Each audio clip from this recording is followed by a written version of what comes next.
She had survived 28 years without a heat. 28 years of believing she was different, free, untouchable, safe. Then the full moon rose over Thornridge and her body turned into a battlefield. The pain hit her like a blade between the ribs. Sudden, savage, wrong. And carried on the cold frontier wind was a scent she had no business recognizing: smoke, iron, and ancient wilderness.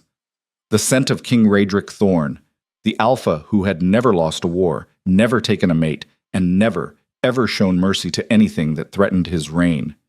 Elira Vale, the healer who had patched 100 broken bodies, pressed her back against the oak tree in the dark glade and realized with absolute terror she couldn't heal herself out of this one. Welcome to Wings of Silver Flame. Stay until the end, because nothing about this story ends the way you think it will. Drop a like, and tell me what city you're watching from in the comments below. The frontier village of Thornridge had a way of grinding people down. It sat at the edge of the Ashenwood, a borderland forest so old and so dense that even seasoned hunters refused to enter after dark. To the north, the Greymoor Mountains scraped the sky like broken teeth. To the south, a river that had no name on any official map ran fast and black in winter and barely slower in summer. Thornridge was the kind of place that existed on royal maps only as a smudge, a footnote, a dot that said border settlement, minimal garrison. But the people who lived there were not minimal. They were farmers with iron in their spines and hunters who tracked wolves through blizzards without flinching. They were midwives who delivered babies in snowstorms, and blacksmiths who worked through fevers because the village couldn't afford to wait. They were survivors, not by philosophy, but by daily necessity. Elira Vale had been one of them for 28 years. She stood at her workbench before dawn most mornings, the way she was standing now, in the blue-gray hour before the village woke, grinding dried calendula petals into powder with a rhythm as natural as breathing. Her cottage sat at the eastern edge of Thornridge, close enough to the tree line that she could hear the Ashenwood creak and settle in the dark. She had chosen that location deliberately when she'd taken over Old Marin's healer post 6 years ago. The edge suited her. The distance suited her. She was tall for a woman of the borderlands, nearly as tall as some of the alpha men in the village. With dark red hair she kept braided tight and gray eyes that the villagers said could diagnose a fever just by looking at you. Her hands were calloused from the work, stained faintly with herb residue that never fully washed out, and steady, always steady. Even in emergencies, even when the patient was a child who'd stopped breathing, even when the hunter came in with his leg bent the wrong direction. Elira's hands never shook. She was respected. That was the honest word for what the people of Thornridge felt about her. Not beloved, not warm, respected. There was a difference, and Elira understood it clearly. The villagers came to her when they needed her, for medicine, for setting bones, for the quiet business of birth and death that no one else wanted to manage. They thanked her, paid her in produce and coin, and occasionally smoked venison, and then they went back to their own lives. To their fires and their families and their instinctive social architecture that Elira had always stood just outside of, because she was Omega. In the borderlands, designation was not the orderly, polite affair it was in the capital. There was no HR policy about harassment, no royal edict posted prominently on the garrison wall that anyone seriously enforced. In Thornridge, designation was biology, and biology was destiny, and an Omega without a bond, without the anchor of an Alpha's claim, was treated as either pitiable or suspicious, depending on the day. Elira was neither pitiable nor suspicious. She had made very certain of that. She had built her competence like a wall, brick by brick, year by year, until it was high enough that even the most traditional alphas in the village couldn't see over it to the vulnerability underneath. She delivered their babies. She set their children's broken arms. She mixed the medicines that kept the winter fevers from taking their elderly. She was necessary, and necessary was safe. The other thing that kept her safe, and the thing she rarely examined too closely, because examining it felt like pressing on a bruise, was the absence of her heat. Most Omega women experience their first heat cycle between 16 and 20, a few as late as 23 or 24. It was painful, disorienting, biologically humiliating. It stripped away control and left you raw and desperate in a way that every alpha in proximity could smell. For an unbonded Omega in a frontier village, a heat was a crisis. It meant locking yourself away, hoping your pheromone trail didn't carry on the wind, hoping the alphas in the village were disciplined enough or decent enough to honor your closed door. Illyra had watched other Omega women navigate it, had helped them through it sometimes, cold compresses, herbal suppressants, the quiet of a barred room.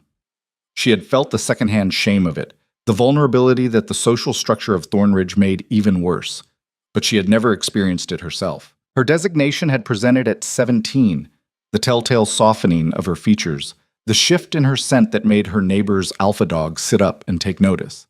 But the heat that should have followed within a year, then 2, then 3, never came. Her cycles were mild, barely noticeable. No raging fever, no loss of control, no desperate chemical call to every alpha within half a mile. The village healer before her, old Marin, had theorized quietly that some Omegas simply had suppressed cycles. A biological anomaly, not uncommon in women who'd suffered early trauma, or who were, as Marin had put it with characteristic frontier bluntness, too stubborn to let their bodies run them. Illyra had accepted that explanation. She'd tucked it away next to a dozen other uncomfortable things she didn't intend to examine and got on with her life. For 28 years, it had held. The morning the Summit Riders came through Thornridge, Illyra was in the middle of setting old Davan's dislocated shoulder. The carpenter had come in just after dawn, pale and sweating, holding his arm at the wrong angle with the fixed, determined expression of a man who was going to feel very stupid in about 10 minutes when she explained that what needed to happen next was going to hurt considerably more than the dislocation itself. "Right," Illyra said, positioning herself. "Bite down on this." She handed him a rolled leather strap. "I've done this before," he said, muffled around the leather. "I know, you say that every time." "I've done it 4 times. And every time you've bitten through the strap. This is my good strap, Davan. Don't bite through it." He started to reply, and she reset the joint. The sound it made was deeply unpleasant. Davan made a noise that was not quite a scream, more of a sustained, dignity-preserving groan, and then exhaled for what seemed like a very long time. Outside, she heard the hooves, not the everyday sound of a farmer's cart horse or a hunting party. These were multiple horses, moving fast, iron-shod and heavy. The deliberate, resonant percussion of animals bred for endurance and power.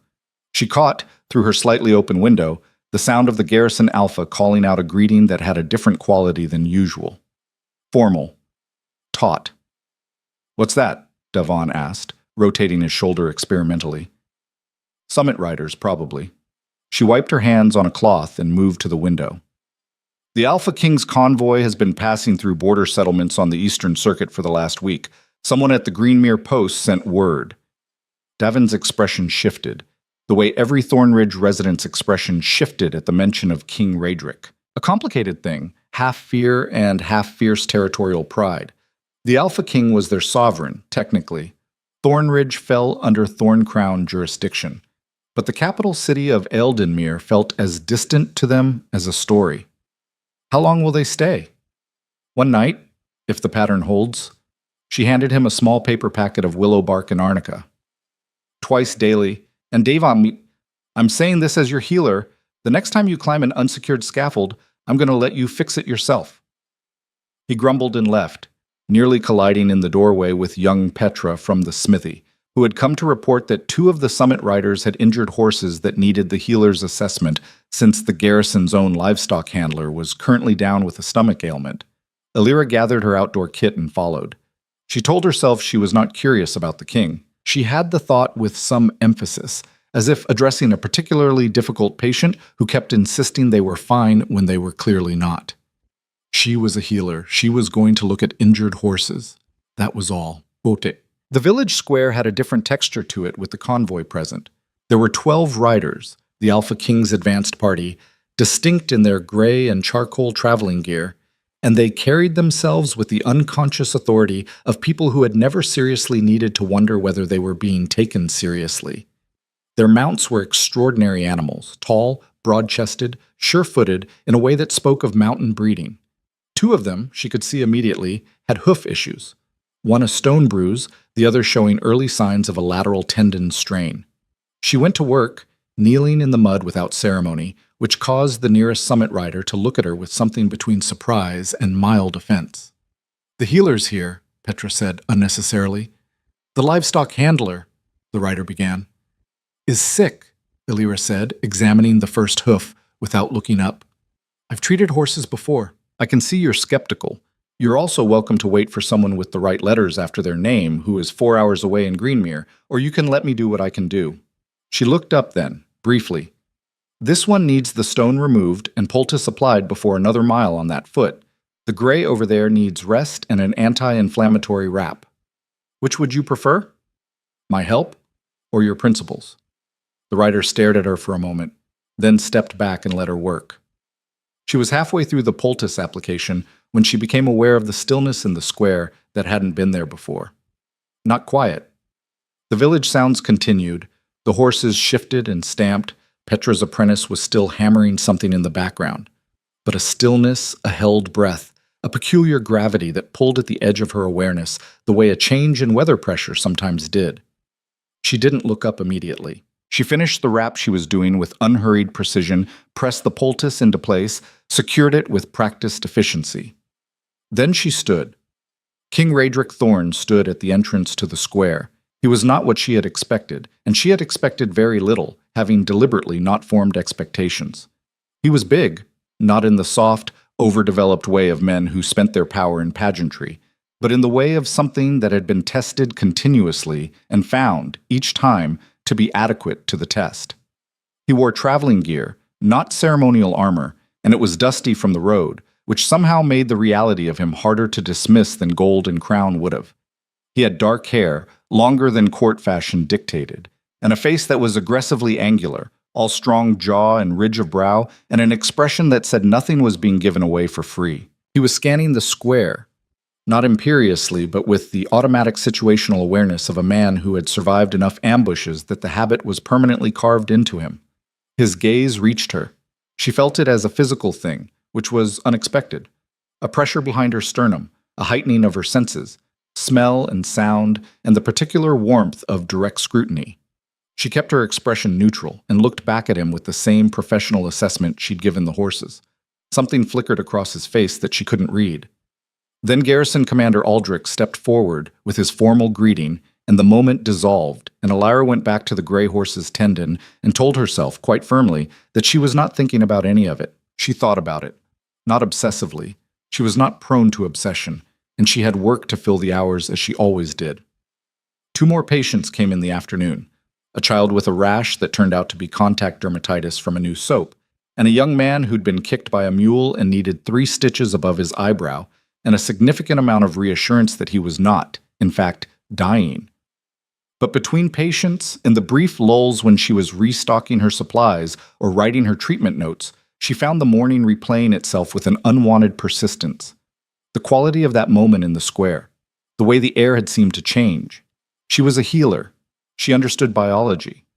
She knew that alpha presence had physiological effects on omegas that were not voluntary, not personal, and not especially flattering to either party's dignity. It was chemistry. It was evolutionary programming. It meant nothing. She was still thinking about it when she went to bed, and she was still thinking about it with considerably less academic detachment, at 3 a.m. when she woke up burning. The pain was unlike anything she had a name for. It wasn't the clean, localized pain of injury that she'd cataloged and categorized and treated in others for years.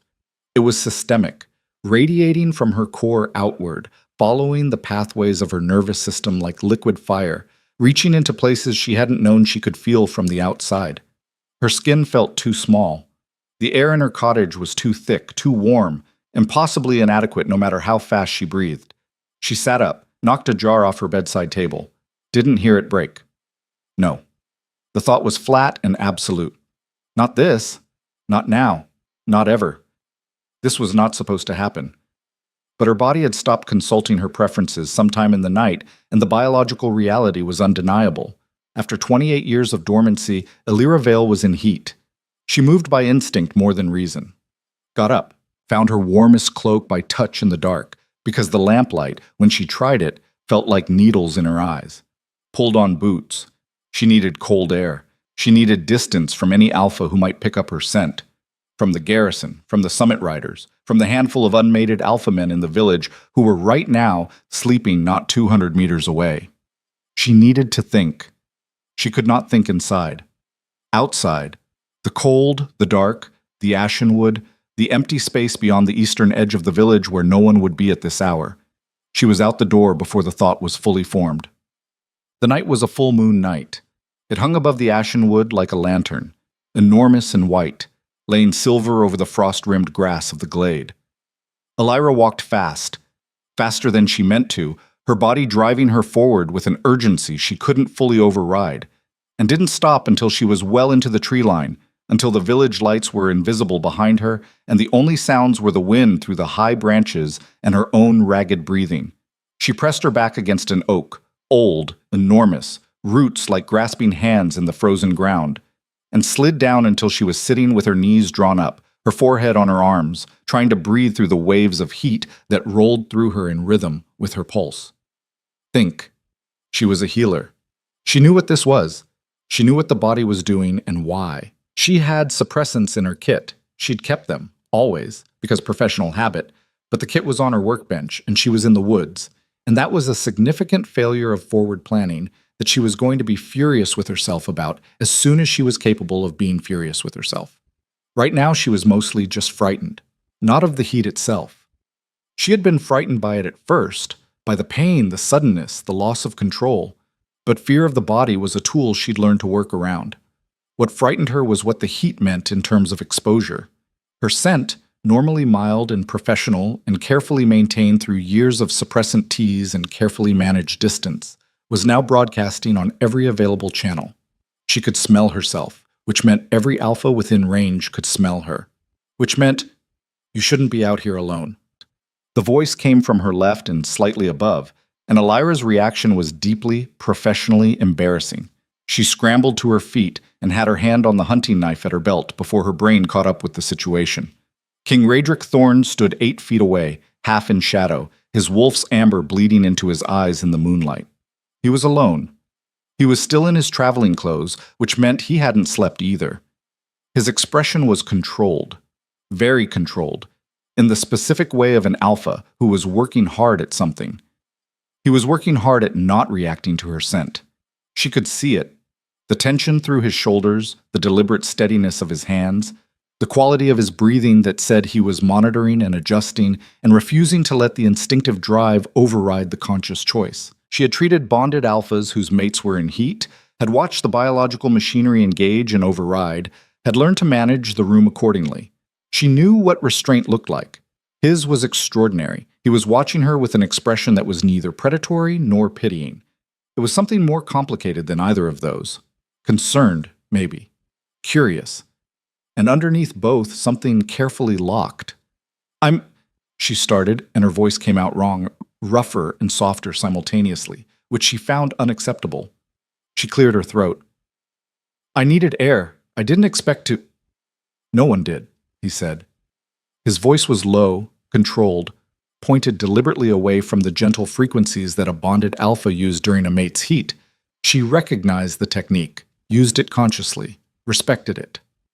"Your garrison alpha is still asleep. The rest of my party doesn't know you're here. I was doing a perimeter check. Alone?" Something shifted in his expression, almost a flicker of what might, in a different context, have been amusement. "I prefer it. Your security detail would disagree. They often do." He hadn't moved closer. She noticed that, cataloged it with the same attention she gave clinical observations. "Can you walk back to your cottage?" She considered lying. She was excellent at lying, when necessary, in the service of patient dignity. "You'll be fine. This won't take long. The worst is over." But something about the moonlight and the pain and the extraordinary absurdity of the situation made lying feel like more effort than the truth. "Not yet," she said. "Give me an hour. The suppressants I have will take an edge off, if I can get back to them. Right now I can't go back into proximity of the village without broadcasting." "Yes." He nodded once. Then, with a deliberateness that she found herself tracking very carefully, he sat down on a root of the adjacent oak. Not close, but not at flight distance either. A considered middle space. "Then we'll wait," he said. She stared at him. "You don't have to—" "I know." He looked at her with those amber-threaded eyes. "But you're alone in the dark, with an active heat and a knife you had in your hand before I finished my first sentence, and the Ashenwood is not a safe place at night even without those complications." A pause. I'm not going to touch you. I'm not going to tell anyone what I saw. I'm offering company until you can safely get back. That's all this is. Elira looked at him for a long time. The heat rolled through her in another wave, painful, insistent, biologically adamant about what it wanted. She breathed through it, steadied her hands, kept her expression professional. Then she sat back down against her oak, keeping the 8 feet between them, and said, "Why?" He was quiet for a moment, looking up at the full moon through the branches. "Because my mother was Omega," he said finally, "and no one waited with her." The silence that followed was not empty. It was full of things neither of them said, which felt, strangely, like a kind of respect. They stayed in the glade for 2 hours. It was not comfortable. Elira's heat was the most uncomfortable thing she had experienced in 28 years, and she had experienced a remarkable range of uncomfortable things. The pain came in waves, each one different, some burning, some aching, some with the peculiar quality of longing that she'd always intellectually understood but had never until tonight actually felt. Her body was running a very old program with immense conviction, and the fact that she didn't consent to the program was, from the body's perspective, entirely beside the point.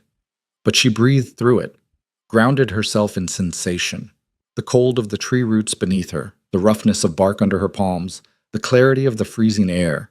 These were real, these were controllable. And Raedric Thorn, the Alpha King, the most powerful unmated alpha in the kingdom, the man whose scent was currently not helping at all, sat 8 feet away and did not move closer, and did not say anything, and was, in some way that she couldn't quite account for, a steadying presence, rather than an aggravating one. He controlled himself completely. She watched the effort it cost him, and was, in spite of everything, impressed. He was alpha to a profound degree. Everything about him resonated on the instinctive frequencies that her biology was currently tuned to receive. And what he was doing, choosing restraint over impulse with what appeared to be absolute intention, was not easy. She knew what it cost. She'd studied the biology. She'd treated alphas in similar situations. What he was doing required exceptional control. He talked to her, eventually, not about anything significant, not about her heat, not about him, not about the obvious enormous strangeness of their current situation. He talked about the road, about the Eastern Circuit he was completing, 8 border settlements in 3 weeks, the kind of ground-level assessment that most Alpha Kings had long since delegated to administrators. He talked about Thornridge with specific observations, the efficiency of the garrison layout, the quality of the water management system, the evident health of the population, which, he said, was better than most settlements he'd visited. "That's the healer," she said before she could stop herself. "I know," he said simply. She found herself talking back. Carefully, at first. Professional, informational. The local winter disease patterns. The difficulty of sourcing certain medicines this far from trade routes. The garrison's tendency to underreport injuries because the soldiers didn't want to appear weak. He listened with the attentiveness of someone genuinely interested, not performing interest, and asked specific follow-up questions that told her he had been listening to more than just the surface of what she said. The second hour passed faster than the first. When the worst of the heat's acute phase had eased, settling from wildfire to a manageable, still uncomfortable ember, she got carefully to her feet, tested her steadiness. Acceptable. "I can make it back," she said. He stood. "I'll walk you to the tree line." "You don't—" "I know," he said again. Waited. She walked. He walked 8 feet to her left. The village lights came back into view through the thinning trees, warm amber against the blue dark, and when they reached the boundary of the ashenwood, where the frost grass began and the village proper started, he stopped. "Your suppressants," he said, "take them immediately, and tomorrow, if the second wave comes." He hesitated. "The garrison healer post has a sealed room, proper distance and ventilation. I'll ensure no one is told." She turned to look at him. He was watching her with that same contained, complicated expression. "Why?" she asked again. This time the pause was longer. "Because I think," he said carefully, "that you've been managing alone for a very long time, and because you're clearly capable of it. But capable of something isn't the same as being required to do it without any support at all." His amber eyes held hers. "Take the suppressants. Sleep. We leave at noon tomorrow. You'll likely never see me again." He turned and walked back toward the garrison. She stood at the edge of the ashenwood and watched him go, the broad-shouldered silhouette growing smaller in the moonlight, and felt something she hadn't expected to feel and promptly filed away in the compartment she kept for things she didn't intend to examine. Then she went back to her cottage and took her suppressants and lay in the dark until dawn turned the sky gray and kept her hands very steady and didn't think about it at all, except that she couldn't stop. The second wave came at midday. She had known it would. Medically, she had always known it would. The initial phase of a first heat was a warning shot, the body testing its own machinery, and the second wave was the real event. She had the suppressants ready. She had the sealed room in the garrison post ready. Word had come from Raedric's second-in-command that it was available, with a neutrality that suggested the king had given very precise instructions about discretion. She made it there before the worst of it hit. The room was stone, small, cold, professionally austere in the way of military facilities. It had ventilation shafts that drew air out rather than in, which was functionally important. She barred the door, took the stronger dose of suppressant she'd prepared, and sat on the cot in the dark to ride it out. She was prepared for the pain. She was not entirely prepared for what came with it, the visions. They arrived in the heat's peak, when her control was at its thinnest and the border between sensation and something else became uncertain. Not dreams. She wasn't asleep. Not hallucinations.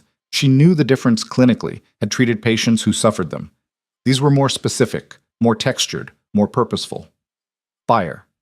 Silver fire, the color of moonlight, running through her hands like liquid. Not burning her, coming from her. The sensation of it was extraordinary.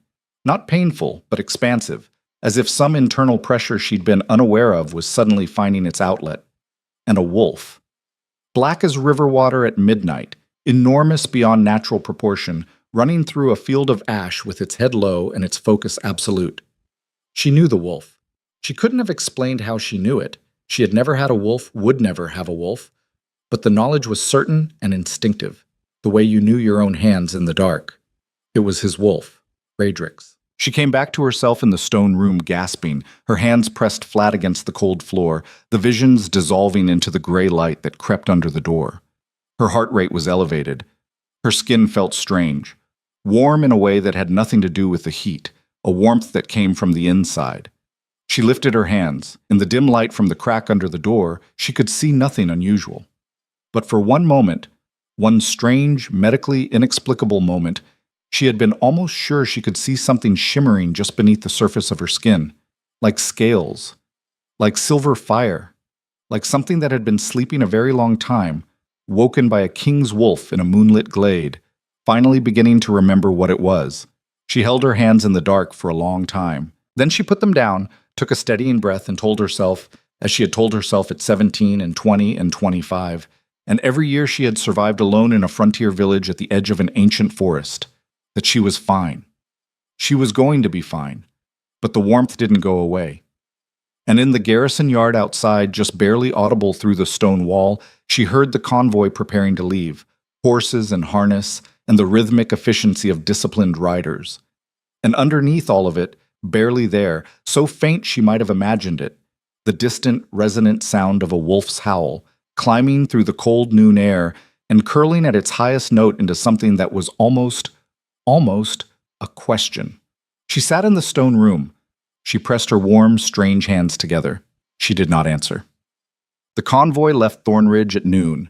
The king did not look back, but 14 miles down the eastern road, his second-in-command would later tell the story of how the king had reined in his horse without explanation on a ridge overlooking the valley, stared back at the tiny cluster of buildings visible in the distance, and held that position for exactly 1 minute and 40 seconds before giving the order to continue.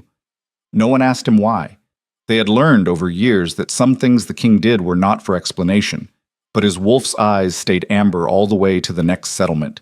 And the healer at the edge of the ashen wood sat in her stone room until the suppressants worked and the fire in her skin quieted, and tried to remember that her life was small and good and exactly enough. She was not entirely convinced, but she was, as always, trying. 3 weeks passed before Alira allowed herself to believe the worst was over. The heat did not return, not with the violence of that first night, at least. It settled into something manageable, a low background hum that her suppressants kept subdued, and she moved through her days with the careful, methodical focus she had always used to outwalk the things that frightened her. Patient in the morning, supply inventory in the afternoon, the Ashenwood's edge at dusk, checking the frost line, watching the weather come in off the Greymoor Mountains with the practiced eye of someone who needed to predict it accurately or people died. The convoy was long gone. King Raedric Thorn was, as he had said he would be, someone she would likely never see again. That was correct. That was appropriate. She filed the memory of the moonlit glade with the same professional detachment she filed difficult cases. Noted, processed, closed. The warmth under her skin, however, was considerably less cooperative. It had not gone away. It had, in fact, grown. Not dramatically. Not in a way that announced itself or demanded attention. Just a persistent interior heat that lived at the level of her blood, quiet enough to ignore during the occupied hours of the day and impossible to ignore in the still dark of 3 in the morning, and the shimmering she had seen on her hands in the garrison room. She had almost convinced herself that was the suppressants, a side effect, an artifact of fever and exhaustion. Almost. She was a healer. She did not have the luxury of sustained self-deception. She had begun quietly to research. Her medical library was not extensive. Frontier settlements did not draw extensive medical libraries. But she had texts she had carried from her training, practical volumes supplemented by whatever she could beg or borrow from traveling merchants and the garrison's own supply runs. She had one particular text, inherited from Merrin along with the healer's post, that was old enough that its binding was held together by 2 pieces of cord and good intentions. Merrin had called it the Index, a cross-reference volume of physiological anomalies, bloodline-linked conditions, and designation irregularities compiled by a physician who had worked across 6 border settlements over a 40-year career. The entry she found was small, almost dismissive, a half-page, tucked between a description of a rare clotting condition and a note about second-generation beta presentations. But when she read it, sitting at her workbench at 2 in the morning with the lamp turned high and her warm hands pressed flat against the table, she read it 4 times without moving. Silver flame carriers, the entry said, may present as suppressed omegas in early life, with first heat onset significantly delayed, in some cases by decades. Late presentation is characterized by internal heat that does not respond normally to suppressants, luminescent skin response under extreme physiological stress, and in documented cases, fragmentary shared perception with a compatible bonded alpha. The silver flame bloodline is not a designation anomaly. It is a bloodline inheritance predating the current kingdom's designation taxonomy by several centuries associated with the Vailindri, a people whose historical records are, in the current era, largely inaccessible. She sat with that paragraph for a long time. The Vailindri. She had heard the word once as a child from her grandmother, spoken quietly, the way adults spoke things they didn't intend for children to hear. Her grandmother had been a woman of the deep borderlands, from a settlement further east than Thornridge, from a community that had scattered before Elira was old enough to ask questions. She had died when Elira was 9, leaving behind 2 things, a tendency for red hair that skipped generations, and a single piece of jewelry, a pendant of hammered silver that had, when held at certain angles in direct light, seemed to have scales etched into it, rather than the floral pattern Elira had always assumed. She got up, went to the small chest at the back of her wardrobe, lifted the pendant out by its chain and held it under the lamp. Scales.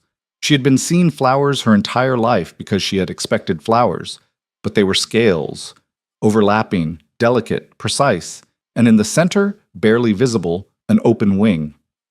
She put the pendant down carefully, returned to the index, read the entry one more time. Then she went to bed and lay in the dark and felt the warmth moving through her bloodstream like something that had always known exactly what it was, even when she hadn't.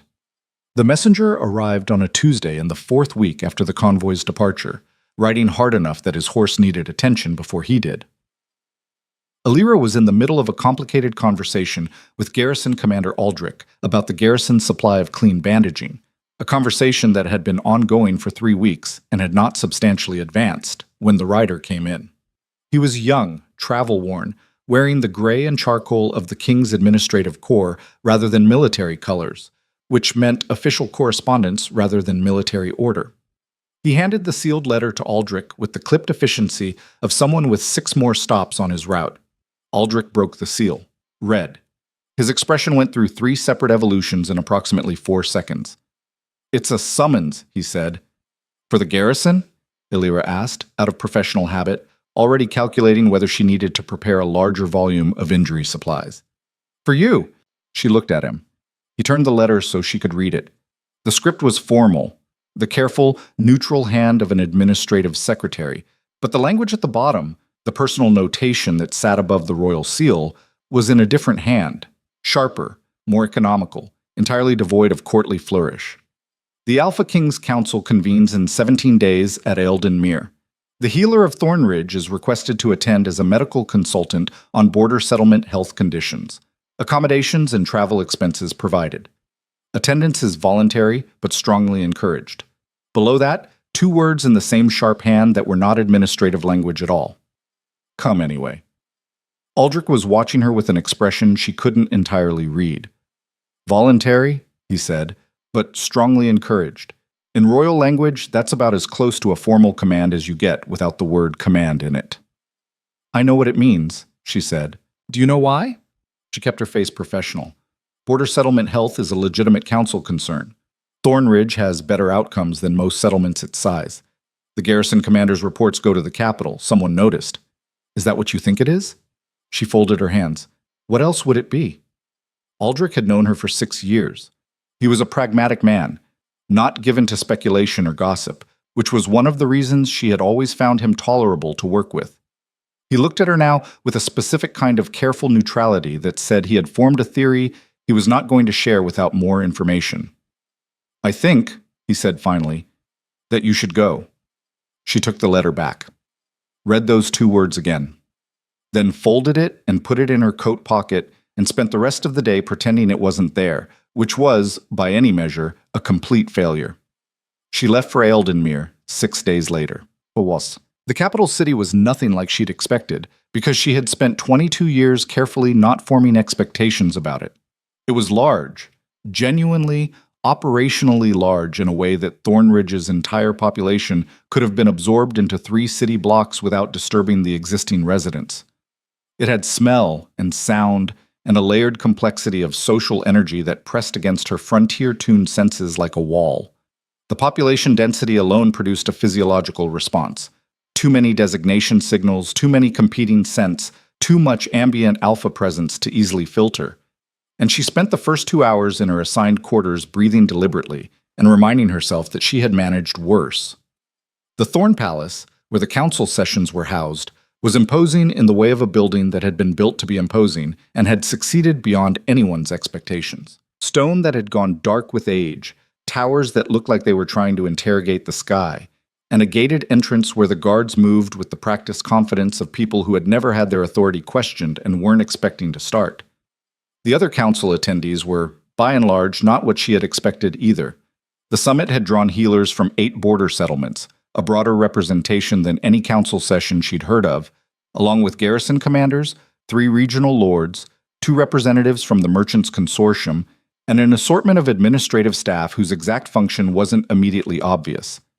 Illyra was the only healer from a settlement as small as Thornridge. She was also, she noted within the first hour, the only Omega in any non-administrative role in the room. This was noted by others before she'd finished noting it herself. Thornridge.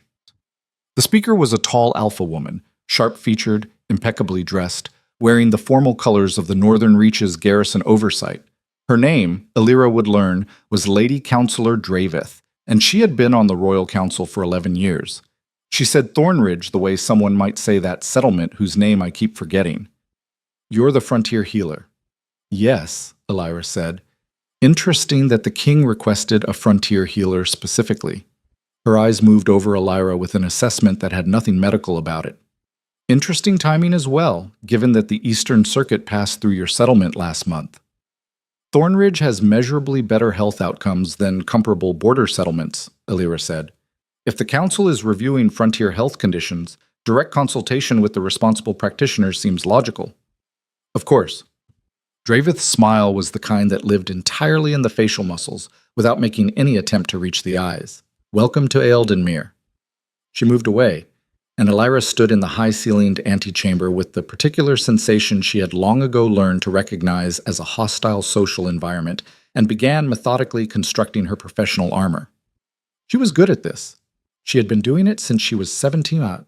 She did not see Raedric on the first day.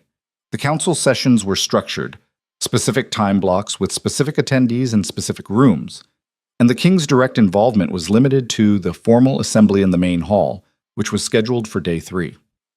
The first 2 days were working sessions, regional representatives presenting their data, the medical consultants reviewing conditions in their respective areas, the administrative staff building the evidential framework that the formal assembly would address. Elira worked. She was here as a medical consultant, and she consulted, with clarity, with specificity, with the accumulated data of 6 years at Thornridge's healer post, including mortality rates, seasonal disease patterns, injury profiles, and the frankly appalling nutritional gaps in the current garrison supply protocol. She was thorough, and she was precise, and she was not, she told herself, waiting for anything. She felt him before she saw him. That was the honest accounting of it, the one she made privately in the guest room that night while staring at the ceiling and refusing to be alarmed by her own responses. She had been in a working session with 3 garrison commanders and a supply administrator when the quality of the air in the palace had shifted in a way she recognized. A particular pressure, a particular warmth, a faint trace on the complex atmospheric mix of the building that her biology identified with complete and embarrassing certainty. She had kept talking, had finished her point about winter vitamin deficiency rates with full professional composure, had not looked up when she heard the door of the adjacent session room open and close. The warmth under her skin had intensified briefly, like a banked fire finding fresh oxygen. Then she'd taken a breath and brought it back down and noted, with clinical coldness, that her suppressants were going to need adjustment. The note came that evening. Not a formal letter this time. No administrative hand, no royal seal.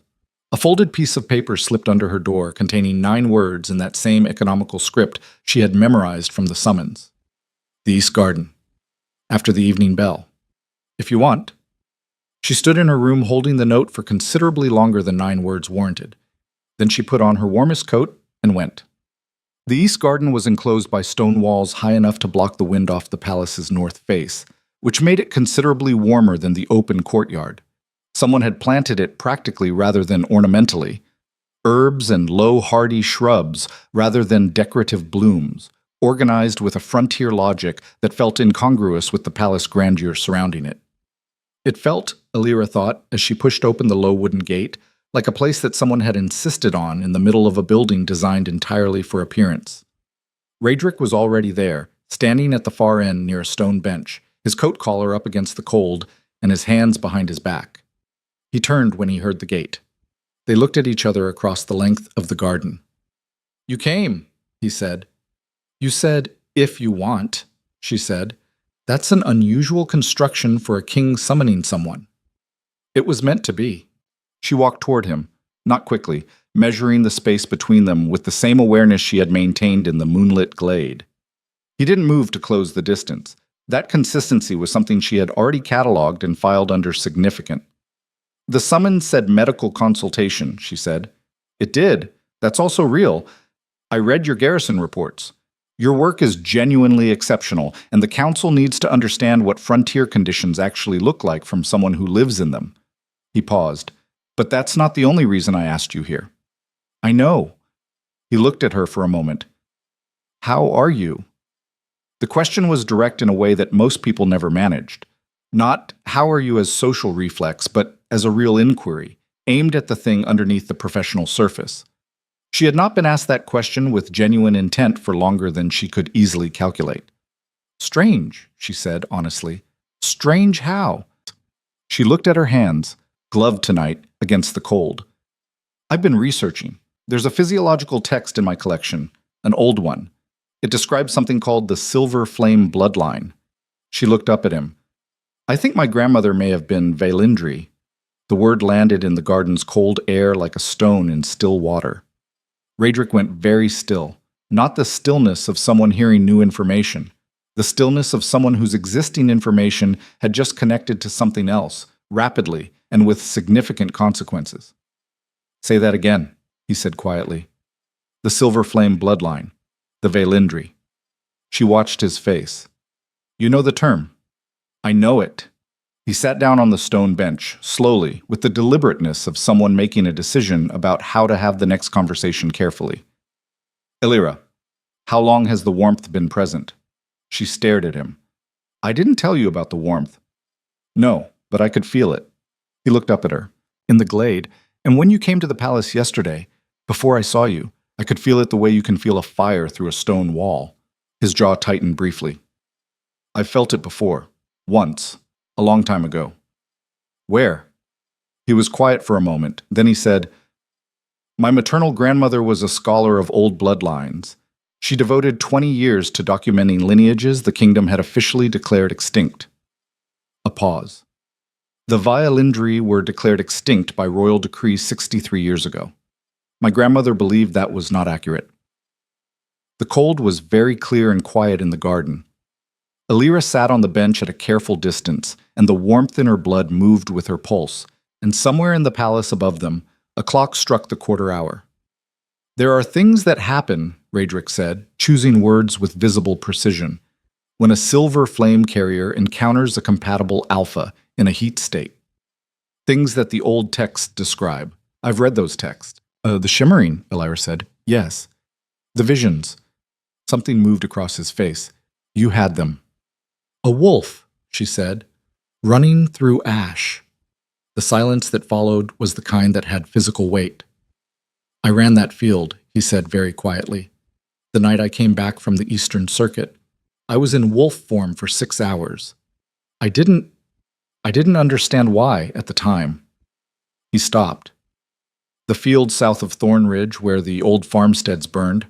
She thought about it for a moment, then, almost against her will, I know that field. I've walked it 100 times. I've never once felt anything strange there. A pause. Until 3 weeks ago. They sat with that for a moment. What does it mean? She said. Not entirely a question. It means, he said, and his voice was careful in the way of someone navigating a floor they didn't entirely trust, that you carry something that most of the kingdom believes doesn't exist. And that something, the flame, the bloodline, whatever name fits, has apparently begun to wake up. He looked at her directly. And it means that I need to tell you something that you're not going to like. Tell me. The Alpha Summit. The formal assembly on day 3. There will be representatives from the northern noble houses, including one who has been, for the past 4 years, building a case in the Royal Council that certain border bloodlines represent a security threat to the kingdom. He paused. Lord Varan Kasseth. He has been advocating for expanded designation controls in frontier settlements. His actual agenda is substantially less official than that. What is it? Power. Specifically the kind that comes from controlling something the throne considers valuable. He met her eyes. If Kasseth's people identify what you are before we understand it ourselves, before we have any framework for how to protect you, then coming to this summit was the most dangerous thing you could have done. Elira sat very still with that information. Then she said, And you knew this before you sent the summons. He held her gaze. Didn't flinch. I suspected. I didn't know about the Valindri connection. That's new information. I knew that whatever happened in the glade was not ordinary, and that leaving you alone in Thornridge without knowing what was happening to you was...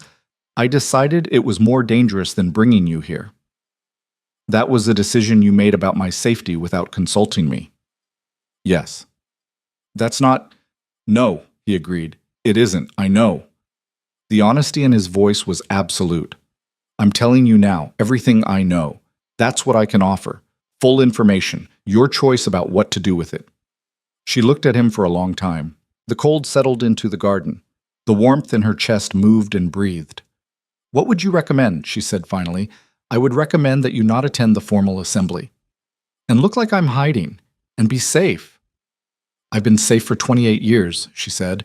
I've been safe and invisible and carefully managed, and my bloodline, my people's bloodline, was apparently declared extinct by royal decree, and nobody thought to mention that to the people it applied to. Her voice stayed level, but the warmth in her skin moved differently now, a quicker pulse, a higher heat. I am not going back to invisible. He looked at her, and in his expression, underneath the control, underneath the king's caution, she saw something that was not disagreement. Then we need a plan, he said. Yes, she said. We do. The plan they built in the East Garden over the following hour was, by any reasonable measure, incomplete. But it had a foundation. Alira would attend the formal assembly as a medical consultant. Exactly what she had been summoned as, exactly what she was. She would present her data. She would answer questions professionally. She would not, under any circumstances, do anything that drew attention to what she was beyond the professional identity she had arrived with. And Raedric would do what kings could do that ordinary people could not: control the room. What neither of them said explicitly, but what sat between them through the entire conversation like a third presence, was the thing the visions had started and the garden was continuing, the particular texture of being near each other that was not the standard alpha-omega proximity response, not chemistry and biology running standard programs. It was something more directional than that, something that felt less like pull and more like recognition. She walked back to her guest room alone, as was correct, as was sensible, and stood at her window looking out at the dark palace grounds, and felt the warmth in her blood move with each breath like something learning to speak. She put her hand against the cold glass. For just a moment, less than a breath, barely a blink, the glass fogged, not from the cold outside, but from the heat that came from her palm. And in the condensation, before it cleared, she could see the faintest tracery of something etched in the moisture. A scale. One single silver scale. Her hand was not shaking, but it was warm, so deeply, specifically, purposefully warm. And somewhere in the wing of the palace where the king's chambers were, she knew, without seeing it, without any rational explanation she was willing to examine closely, that a black wolf was awake and pacing, and that its amber eyes were turned toward the East Garden, and that what lived in the space between them was no longer only hers to carry. She let the condensation clear. She kept her hand against the glass, and for the first time in 28 years of careful, solitary survival, she did not immediately, reflexively decide that she was fine on her own. She stood there instead, in the warmth and the cold and the strange new truth of what she was, and let herself need something, even if only in the dark and the privacy of a room where no one could see. She stood there for a long time. The formal assembly convened on the morning of the third day, and Alira walked into it with her medical reports in hand, her posture straight, and her healer's armor assembled brick by careful brick. She found her assigned seat in the consultant's tier. The rows of professionals who sat behind the regional representatives, the working-level people in contrast to the political figures at the long central table. She set her documents in order, noted the exits, assessed the room with the same systematic attention she gave any new environment. Lord Varin Kaseth was easy to identify. He was mid-50s, compact in the way of someone who had kept themselves deliberate, with the expensive gray of a high noble's formal coat and the specific quality of stillness that belonged to men who had spent decades learning to appear less hungry than they were.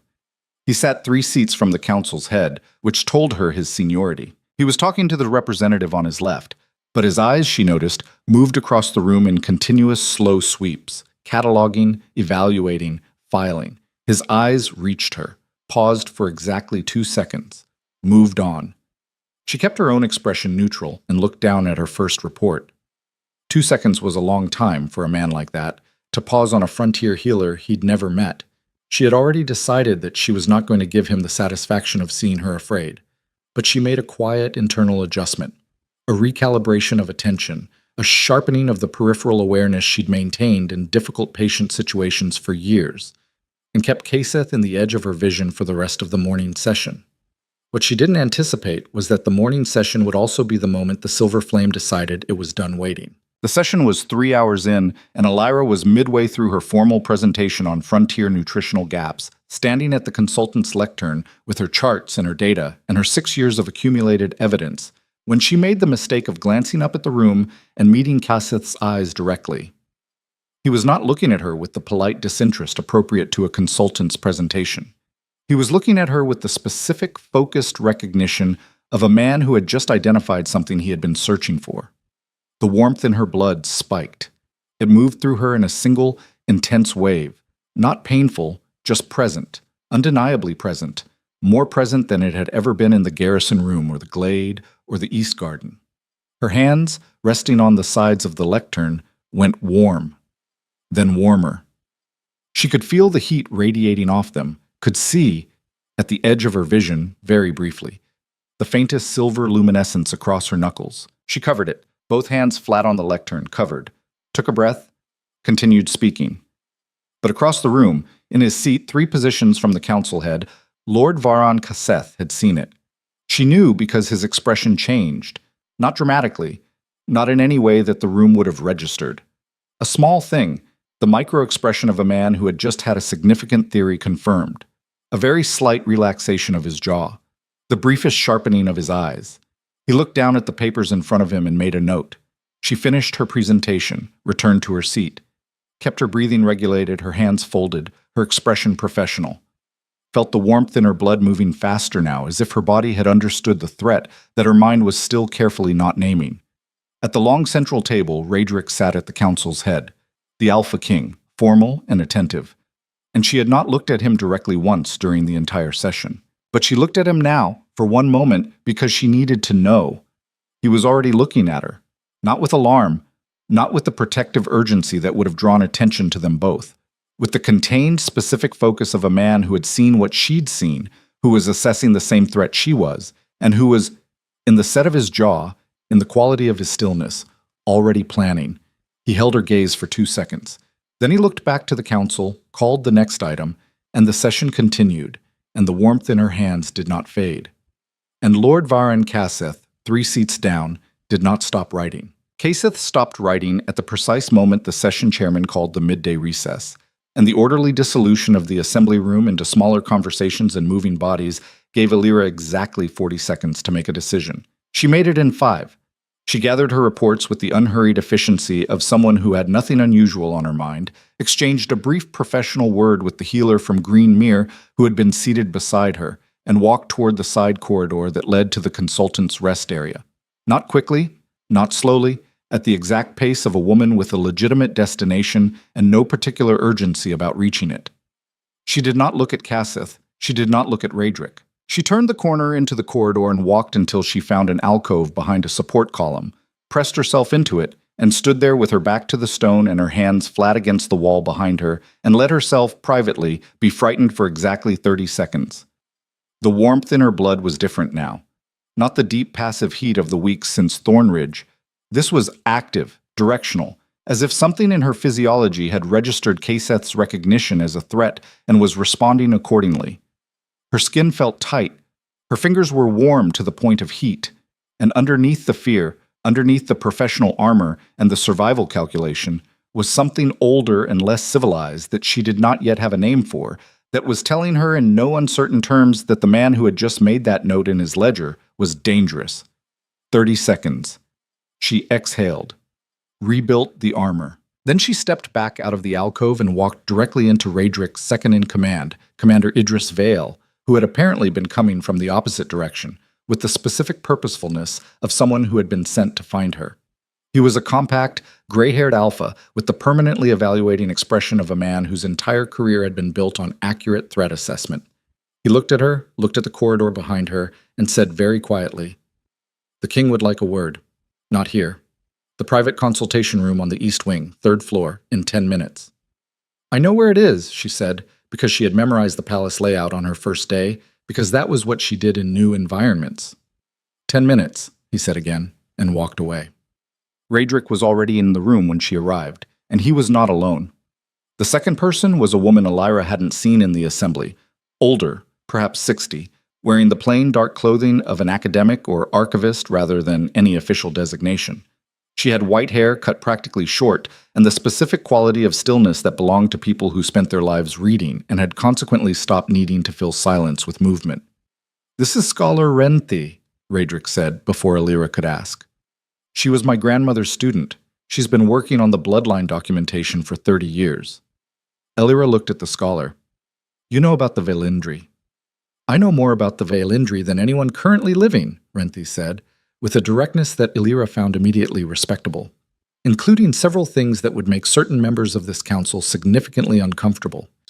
She looked Illyra over with an assessment that was clinical in its own way. Different from medical, more like cataloging, but not unkind.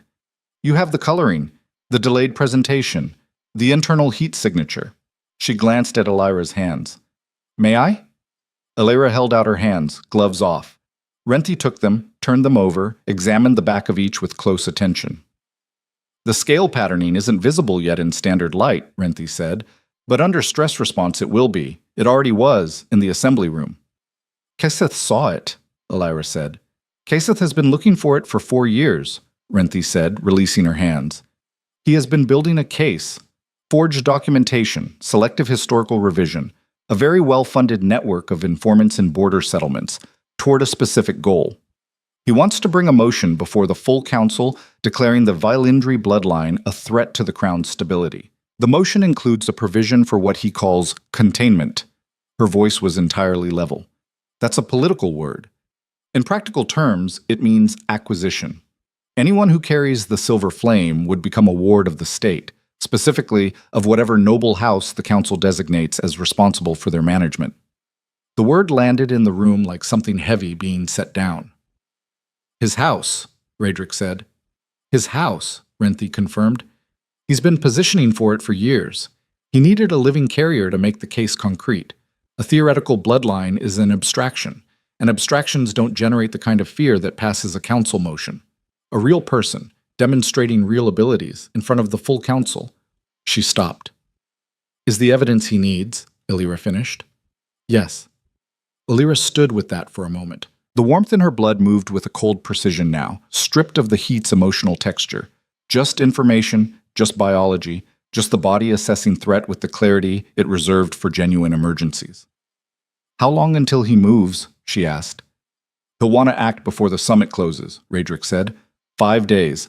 Possibly fewer if he believes we're aware of him. He paused. He'll know we're aware. He's careful and he's experienced, and he saw you see his reaction in that room. So he moves faster, Elira said. Yes. Then we move first. Both of them looked at her. You said there's forged documentation, she said, turning to Renthi. Forged to do what, specifically? The royal decree 63 years ago that declared the Vailindri extinct. Keseth's research suggests the decree itself was based on falsified records. The original Senate inquiry that preceded the decree was conducted under political pressure from 3 northern houses, one of which was Keseth's ancestral family. Renthi's voice was precise and entirely without drama. The Vailindri were not traitors. They were not a threat. They were made to appear so because their abilities made them inconvenient to certain power structures, and inconvenient things were easier to erase than accommodate. The room was very quiet. Is there evidence of the falsification? Elira asked. Yes. In the palace archive, specifically in the pre-decree Senate records that were sealed 60 years ago and have not been officially reviewed since. Renthi looked at her steadily. I've read them, unofficially. What do they contain?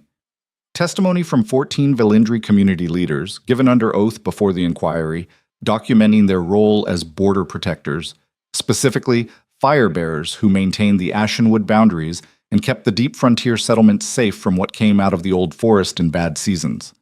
A pause. Their testimony was redacted from the official record.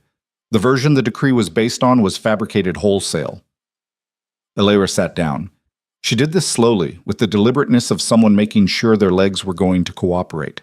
She sat on the edge of the consultation table and looked at her hands, warm, still, entirely human in appearance, and thought about her grandmother, who had come from a settlement further east and had died before Elira was old enough to ask questions, and had left behind a pendant with scales on it and a silence so thoroughly maintained that even her granddaughter had grown up knowing almost nothing about where she came from. Protectors, she thought. Not traitors. Protectors. He's going to move against me in the assembly, she said. Her voice was steady. Almost certainly, Radric said. Then I need to be in the assembly when he does. She looked up. I need to be in the room, with access to whatever I carry, and those archive records need to be present. Because if he presents his case to the full council, and I'm not there to answer it, the absence looks like guilt. And if I'm there but I have nothing, no counter-evidence, no testimony, no truth, then he controls the narrative. Elira. Radric's voice was careful. If you're in that room and the flame responds to a threat, in front of the full council, with Keseth watching for exactly that, then they see what I am, she said. Yes, I know. She looked at him directly. But They see what I am in a room where the truth is also present, not in a room where Kaseth has already framed the story. She paused.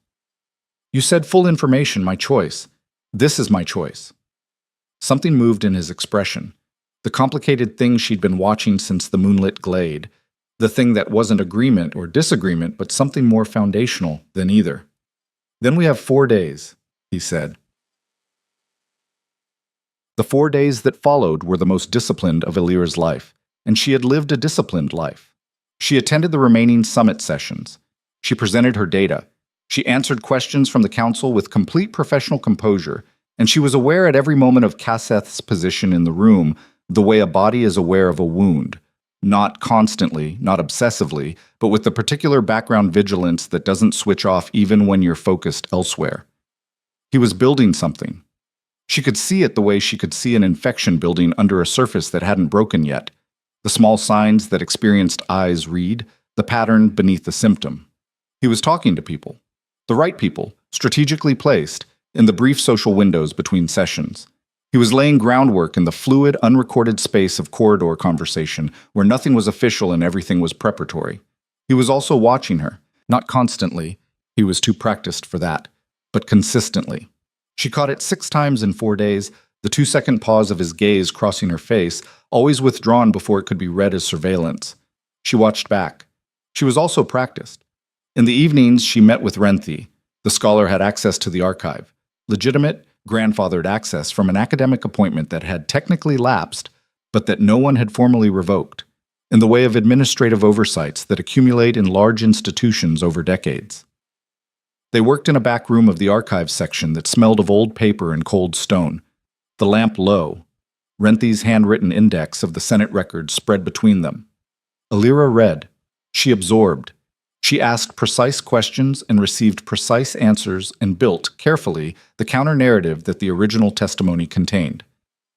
The Velindri had been border keepers, specifically fire keepers. Their ability to carry and project the silver flame had been, for 300 years, the mechanism by which the frontier settlement's boundaries were maintained against the specific dangers of the deep ashen wood. Not military power, not a weapon, a service. A centuries-long community service rendered to the kingdom's most vulnerable edges.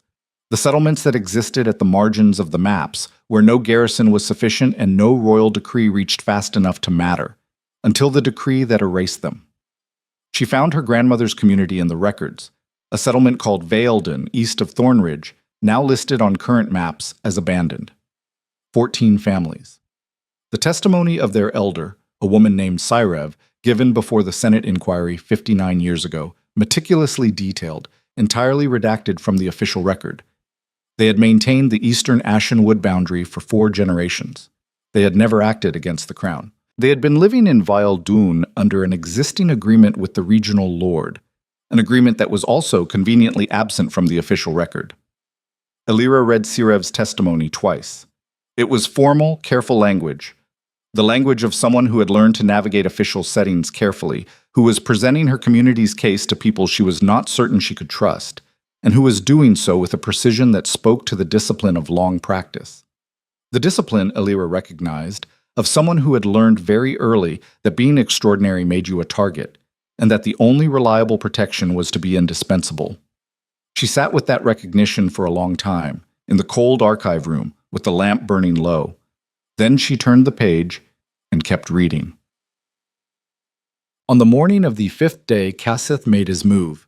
He did it in the formal assembly's final session, the summary and closing proceedings, when all council members and consultants were present and the record was being officially compiled. He did it with the smooth, procedural precision of someone who had prepared this moment extensively. He requested the floor under the standing rule for council members to introduce matters of security concern, which the session chairman granted with the automatic courtesy of a man who had no reason yet to see where this was going. Elira sat in the consultant's tier and kept her hands folded on the table and her breathing even. The council's attention, Kaseth said from his position at the central table, is respectfully directed to a matter of border security that this summit has inadvertently brought to light. His voice was measured, the tone of civic concern rather than accusation. Specifically, evidence that at least one individual currently present in this assembly may carry a bloodline designation that was addressed by royal decree 63 years ago for compelling reasons of state security. The room's temperature changed. Alira felt it before she saw it. The shift in attention, the realignment of focus, the particular quality of a large room full of politically experienced people suddenly sharpening their awareness in the same direction. The Vailindri bloodline, Cassith continued, was declared inactive, and its carriers relocated to managed communities as a protective measure following the border incident of— "That is not an accurate characterization of the decree," Alira said. Her voice was completely level. It was not loud. The consultation room's acoustics were good enough that it carried clearly without volume, and it landed in the session with the clean precision of a stone breaking a surface. Every head in the room turned toward her. Cassith's expression did not change. He was too good for that. But she saw the micro-adjustment, the very slight recalibration of a man whose timeline had just been moved forward without his consent. "The medical consultant from Thornridge," he said, with the controlled courtesy of someone taking note of an interruption, "will have an opportunity to speak through proper—" "The border incident of 63 years ago," Alira said, standing up from the consultant's tier, "was not caused by the Vailindri. The Senate inquiry records that preceded the decree contain testimony from 14 community leaders that was subsequently redacted from the official record. The version of events on which the decree was based was fabricated by 3 northern houses with specific territorial interests in the eastern borderlands." She paused. "Those records are in this palace's archive. I've read them." The room was absolutely still. Cassith looked at her for 2 full seconds. Then he said, with a smile that did not reach his eyes, "The consultant makes serious allegations that would require substantial evidentiary support to be taken seriously by this council. Scholar Renthi has compiled that evidence," Alira said. "She's been working on it for 30 years. Scholar Renthi's appointment to the Royal Archive lapsed 6 years ago. The records didn't lapse, they're still there. The Senate testimony is still there. Anyone in this room can request access and verify what I'm describing." She looked around the table. The garrison commanders, the regional lords, the other consultants who were watching this with the focused attention of people trying to determine which way the situation was going to fall. "The question Lord Cassith should be required to answer is not what I am. The question is why he has spent 4 years building a case against a bloodline using a decree he knows was based on false testimony." Cassith's jaw tightened, very slightly. "The consultant is making serious accusations against a member of this council. I am describing documented facts," Alira said. "There's a difference. You know the difference." The silence that followed had a different texture than the earlier one. It was evaluating rather than shocked. The room processing, recalibrating, looking from Cassith to Alira, and performing the political calculation that determined which way credibility fell. Then Cassith said softly, "Council members, I would ask that the assembly observe the consultant's hands." And Alira felt it. The threat wasn't subtle. It was a direct provocation, aimed precisely at the response he needed her to generate. He was pushing at her, deliberately and expertly, looking for the biological reaction he'd seen in the earlier session, the luminescence that would reframe everything she'd said as dangerous rather than truthful. He was trying to get her to light up in front of the full assembly so that the council saw the fire before they examined the facts. She knew what he was doing. She knew it completely, with clinical precision, and the knowledge did not stop the warmth from surging. It rose through her with a velocity she had not yet experienced, not the gentle background heat of the past weeks, not the managed discomfort of the glade. This was the flame responding to a genuine threat. Every biological process she had spent 28 years not knowing she possessed suddenly fully online, the heat moving from her core outward with the unstoppable momentum of something that had been waiting a very long time. Her hands, braced against the consultant's table, went from warm to luminous in the space of 2 breaths. Silver light, the precise color of moonlight on frost, traced the lines of her skin. Not dramatic, not blazing, but unmistakable. The scale patterning she'd seen in glimpses was fully visible now, running from her knuckles to her wrists in an overlapping pattern that was undeniably, irreducibly extraordinary. Every person in the room saw it. Cassith let the silence run for 3 seconds, which was exactly long enough to make the point. Then he said, "The council can see that the situation I've been describing is not theoretical." "No," Alira said. And her voice was different now, not louder, but clearer, as if whatever was happening to her skin was also happening to her voice, stripping it of the careful management she'd always maintained. It's not theoretical. I carry the silver flame. I'm Vailindri. And before you build a case on top of that fact, I would ask this council to first answer why my grandmother's people were erased from the official record, and what Lord Casseth's family stood to gain from the eastern borderlands that the Vailindri were protecting at the time. Casseth looked at her with an expression that, for the first time, showed something other than political calculation. He looked, for just a moment, like someone whose plan had developed an unexpected structural failure. "Remove her," he said to the guards at the room's entrance, and the cool civic tone was fractionally gone. "She's a security threat under the 63-year decree. She should be removed from the assembly floor until this can be properly addressed." The two guards at the entrance moved. Alira watched them come and stood absolutely still and felt the warmth in her blood reach a level she had no previous reference for. And then everything happened at once. The first thing that happened was that Raedric stood. He had been sitting at the council's head through the entire exchange, still, attentive, the Alpha King in formal session who had not intervened. Alira had understood that calculation, had relied on it. If he intervened too early, it looked like protection, which looked like guilt. He needed to be seen allowing the process to play out until the process itself revealed its corruption. He stood now, and the room's energy shifted with the immediacy of gravity. "The guards will stand down," he said. Quiet, absolute, no hesitation. They stopped. Casseth turned to him. "My king, the security provision of the 63-year decree is currently under review," Raedric said, "pending examination of the archive records the healer has referenced. Until that review is complete, no action based on the decree's provisions will be taken." He looked at Casseth with an expression that was not hostile and was, precisely because of that, more dangerous. "That is a king's stay, Lord Casseth. It requires no vote." Casseth was still for a moment.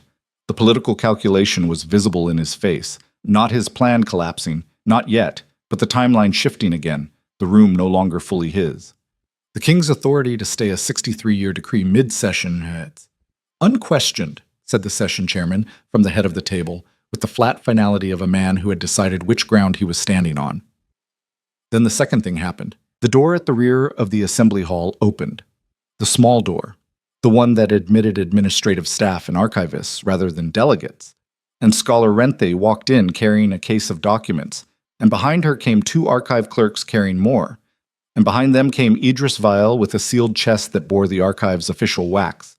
And Alira understood that Raedric had not simply been sitting still. He had been waiting for this, had timed it, had done precisely what he'd said he would do, control the room. The case documents were the original Senate records, the unsealed, unredacted testimony. 14 voices speaking across 60 years saying precisely what Casseth had spent 4 years trying to ensure they never said in this assembly. But the third thing, the thing that none of them had planned for, neither Alira nor Raedric nor Renthe nor Casseth, was what came in through the main doors. There were 6 of them, and they moved with a coordinated efficiency that was not the palace guard's pattern, not the formal protocol of any authorized entry. They wore neutral clothing but carried themselves with the posture of trained fighters, and the one at the front was looking directly at Alira with the focused, pre-mission calm of a man who had a specific objective and had already calculated the obstacle clearances. Casseth's people. Not guards. Not official. This was the contingency. The move beyond the political move, prepared for exactly the moment the political play failed. Raedric saw them in the same second Alira did. Idris! But Idris was already moving, and the two palace guards at the entrance were turning, and the assembly hall erupted from formal session into something that had no parliamentary procedure to describe it. Alira did not run. Running was the wrong calculation. The hall had 4 exits, and she knew where all of them were, and the 6-person team had likely accounted for all of them, and a running Omega in a room full of confused alphas was the worst possible version of this situation. She stood her ground beside the consultant's table and felt the warmth in her blood reach a level she had no previous reference for, and she looked at the man coming toward her and made the decision that she would make precisely once and could not take back. She had spent 28 years managing the flame, suppressing it, smoothing it, keeping it under the level of perception because visibility was vulnerability, and she had known, without knowing why, that what she carried was something that the world would not receive with equanimity. But she was standing in the highest official room in the kingdom, in front of the full royal council, with forged evidence and the testimony of erased people and the living truth of what her bloodline was. And a man was walking toward her with the specific purposefulness of someone who had been given explicit instructions about what to do with her. And she was done managing. The flame came up. It came from inside, not from her hands outward, not from the skin-level luminescence of the earlier moments. It came from the center of her, from the place where the warmth had been living since the full moon night in the Ashenwood glade. And it came fully, completely, without the half measures of 28 years of restraint. Silver fire, not a blast, not an explosion. Her control held, which was itself extraordinary given that she had never once deliberately called it, had never had a moment of intentional practice, had only the instinctive architecture of a biological inheritance she'd been carrying her whole life without knowing it. The flame rose around her hands and up her arms in the shape of wings. She felt them more than saw them, enormous and light and devastatingly real, filling the space around her with luminescence that turned the assembly hall silver white. The 6 men stopped. The entire room stopped. Alira stood in the silver fire with her chin up and her breathing controlled and her hands steady, always steady, her hands, even now, and looked at the man who had been coming for her and said quietly into the absolute silence, "Don't." He didn't. What followed was not neat. 2 of Kaseth's men, after a moment's frozen recalculation, went for Raedric rather than Alira, the contingency pivot, the secondary target when the primary proved inaccessible. It was good tactical thinking, and it very nearly worked. The blade came from the left, a thin, dark-handled weapon, the kind designed for speed rather than power, and it caught Raedric across the upper arm as Idris intercepted the carrier and the second man got inside the palace guard's reach. Not a killing blow, but not nothing. Alira saw it. The flame moved before she consciously directed it, a surge, a pivot, an instinctive redirection from self-protection to something else entirely. It hit the second man like a wall of displaced air and silver heat, non-lethal but absolute, and he went down and didn't get up. And the room was chaos for approximately 90 seconds before the palace guard, fully mobilized now, the numbers that a sovereign's chambers were actually entitled to, poured through every available entrance and the thing was over. 90 seconds, that was all. But in the 90 seconds, Raedric had taken a blade across the arm, and when the room stabilized and the immediate threat was contained, and the assembly hall was full of palace guard and stunned council members, and 3 of Kaseth's people restrained, and Kaseth himself standing very still with 2 guards at either shoulder, Alira crossed the room directly, because she was a healer, and someone was injured and nothing else mattered. He was standing. That was good. The wound was not deep enough to have touched anything serious, or he wouldn't be standing. She reached him and took his arm without ceremony, tipping the sleeve back, assessing with the practiced eye that didn't pause for anything sentimental. "Sit down," she said. "I'm fine." "You've been cut. Sit down." He sat. She worked with the supplies from her kit. She always carried her kit. Always. It was the most instilled professional habit she had. Cleaning the wound with the efficient speed of long practice, her silver-lit hands steady against his skin. He was watching her face. "Your wings," he said quietly. The silver fire had subsided, not gone entirely, banked rather than extinguished, the warmth in her blood still running at a higher level than she'd ever maintained. But the visible flame had receded when the threat did, and she was herself again, or rather herself plus the knowledge that she could not unknow about what she carried. "Wings," she said flatly. "Is that what those were?" "They were extraordinary," he said, with a directness that was not performance. She pressed a clean cloth to the wound. "This will need stitching." "I know. I don't have the right thread in this kit." "I know," he said again. He was still watching her face with that contained, complicated expression that she had been cataloging since the Ashenwood glade and had not yet fully translated. "Alira, don't. I wasn't going to say anything alarming. You have a very broad definition of alarming." She tied off the temporary binding with efficient hands. "I set myself on fire in front of the Royal Council." "You revealed yourself in front of the Royal Council," he said, "under direct threat.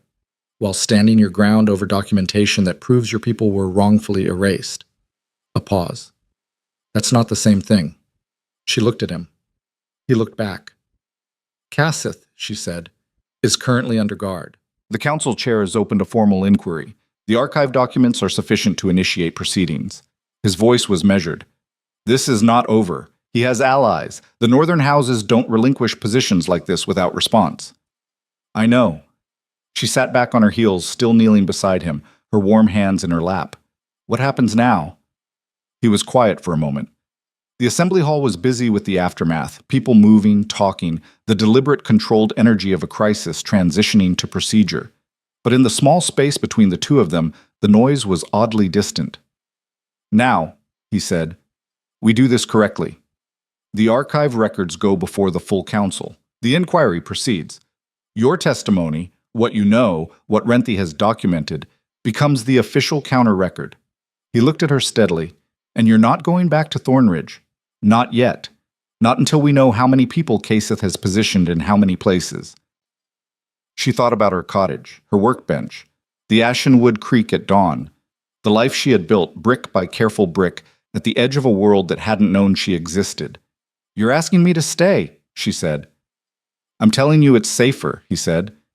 The asking part, he stopped, then said more carefully, yes, I'm asking. The silver warmth in her blood moved in a slow, deliberate wave, like breathing. For how long? She said. He looked at her with those amber-threaded eyes and said very quietly, I don't know. And she was still deciding what that meant, was still turning it over, examining it from the professional distance she maintained between herself and anything she wasn't ready for. When Idris Vale appeared at Raedric's shoulder with the specific expression of a man delivering intelligence he would rather not be delivering. My king, his voice was low. We've found something in Casseth's quarters. Documents, the original falsification records, we think. And something else. He paused. A correspondence, dated 3 weeks ago. With whom? Raedric said. Idris looked at Elira, then back at Raedric. With someone in Thornridge, he said. Someone who knew she was coming here before the summons was sent. Another pause. Someone who knew what she was. The warmth in Elira's blood went very cold and very still. Her cottage, her workbench, the healer's post she had held for 6 years, the life she'd built in a village of people who respected her with careful distance and needed her with complete reliability. Someone there had known. Someone there had told. She sat in the assembly hall with the silver fire banked beneath her skin and the truth spreading through her like cold water. And for the first time since the full moon night, when her body had declared war on her careful, managed life. For the first time, she felt the full weight of what it meant to carry something the world had been trying to extinguish for 63 years. She was not safe in Thornridge. She had never been safe in Thornridge. She looked up at Raedric, who was watching her with the contained, careful attention of a man waiting for her to process something that warranted the time she needed, and she said, very quietly, because the enormity of it deserved that, show me the correspondence. Idris brought it in under seal, and Elira read it in the cold light of the assembly hall's aftermath, and the handwriting was familiar to her the way a patient's chart is familiar. Not intimate, just recognizable from years of reading it. Garrison Commander Aldrich. Not the whole truth, perhaps. Not a deliberate betrayal in the simple, clean sense of the word. The letter was careful, ambiguous, the language of someone who had passed information without fully understanding what it would be used for. But Aldrich had written to a contact whose correspondence address matched one of Casseth's known network members, and he had written, "The healer presents with anomalies consistent with your described profile. First heat, late onset, unexplained internal temperature. You asked to be informed." He had been asked to be informed. Before the convoy arrived in Thornridge, before Elira's heat broke, before any of this started, which meant that someone had known what she was, or had suspected it, before the full moon night. Someone had been watching. Someone had positioned Casseth's network in the right place, at the right time, in the right settlement, a settlement at the edge of the Ashenwood, near the eastern boundary, in the territory where the Vailindri had lived and worked and been erased. The surveillance had not started with her. It had been running for years, watching the borderlands, waiting for a silver flame carrier to wake up, and it had found her. She put the letter down on the table. She did not let her hands shake. But in the center of her chest, where the warmth lived, the silver fire moved with a heat she had never felt before. Not fear, not pain, not even the biological urgency of the heat cycle. Something colder and more deliberate, something with weight and direction. Something that felt for the first time like it might be anger. She looked at Raedric. "How deep does it go?" she said. He held her gaze, and the honesty in his expression, the specific, uncomfortable honesty of a man who suspected the answer and was not going to lie about that, told her everything before he spoke. "We're about to find out," he said. And somewhere in the city below the palace walls, in the spreading network of streets and contacts and carefully positioned chess pieces that Kaseth had spent 4 years assembling, something shifted, the way a trap shifts when the mechanism has been engaged and the outcome is now a matter of physics rather than planning. The inquiry was open. The records were unsealed. The silver flame had shown itself to the full royal council, and the story was no longer contained. It was too late for careful management. It was too late for 28 years of being safely invisible. Elira Vale, the healer who had never burned, sat in the highest room in the kingdom with silver warmth in her blood and a king at her side and the truth in her hands, and understood with absolute clarity that the hardest part had not yet begun. The hardest part began the next morning. Not with violence, Elira had learned, was the easier kind of hard. Violence had a clear shape, a defined direction, a beginning and an end that the body understood even when the mind was overwhelmed. What began the morning after the assembly hall was the slower, more complicated work of dismantling a 63-year structure of official lies in front of people who had built their political identities on top of those lies, and doing it with evidence rather than fire, which required a different kind of endurance entirely. The inquiry was formally convened at the 7th hour, in the council's deliberation chamber, a smaller room than the assembly hall, more austere, the long table stripped of the summit's formality and replaced with the working tools of serious examination. Document stands, reference volumes, the archive clerks who had spent the night pulling the original Senate records under Renth's direction and organizing them with a precision that suggested the scholar had not slept. Elira had not slept either. She had spent the hours between midnight and dawn reading, not the Senate records this time, those she had absorbed, but the secondary documentation that Renthi had been quietly compiling for 30 years alongside the primary testimony. Letters, land grants. The financial records of 3 northern houses in the decade preceding the decree, which showed a pattern of territorial acquisition in the eastern borderlands that was difficult to characterize as coincidence once you knew what you were looking at. She sat down at the inquiry table at the 7th hour with those documents in order before her and the silver warmth in her blood running at a steady, controlled level that she was learning carefully to manage the way she managed everything else.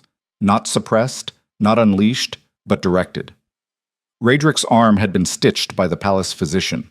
He was across the table from her, formally present in his capacity as sovereign, his expression the contained professional mask of a king in a working session. The wound was not visible beneath his sleeve. Only the slight, careful way he held the arm told her it was there, and only because she was specifically looking for it. Kaseth was not present. He was in a secured palace apartment under the stay of the king's inquiry. Not arrested technically, because the evidence required formal review before any charge could be formally made, but confined in the way that powerful men are confined when the walls have begun closing in, and everyone present is pretending the walls aren't moving yet. His allies, however, were present. 4 council members who had been part of his network to varying degrees. She could see it in the quality of their attention, the specific guardedness of people who were calculating exposure. They had not yet made any overt move. They were waiting to see which way the evidence fell before deciding which version of themselves to present to the official record. That was, Elira had decided, fine.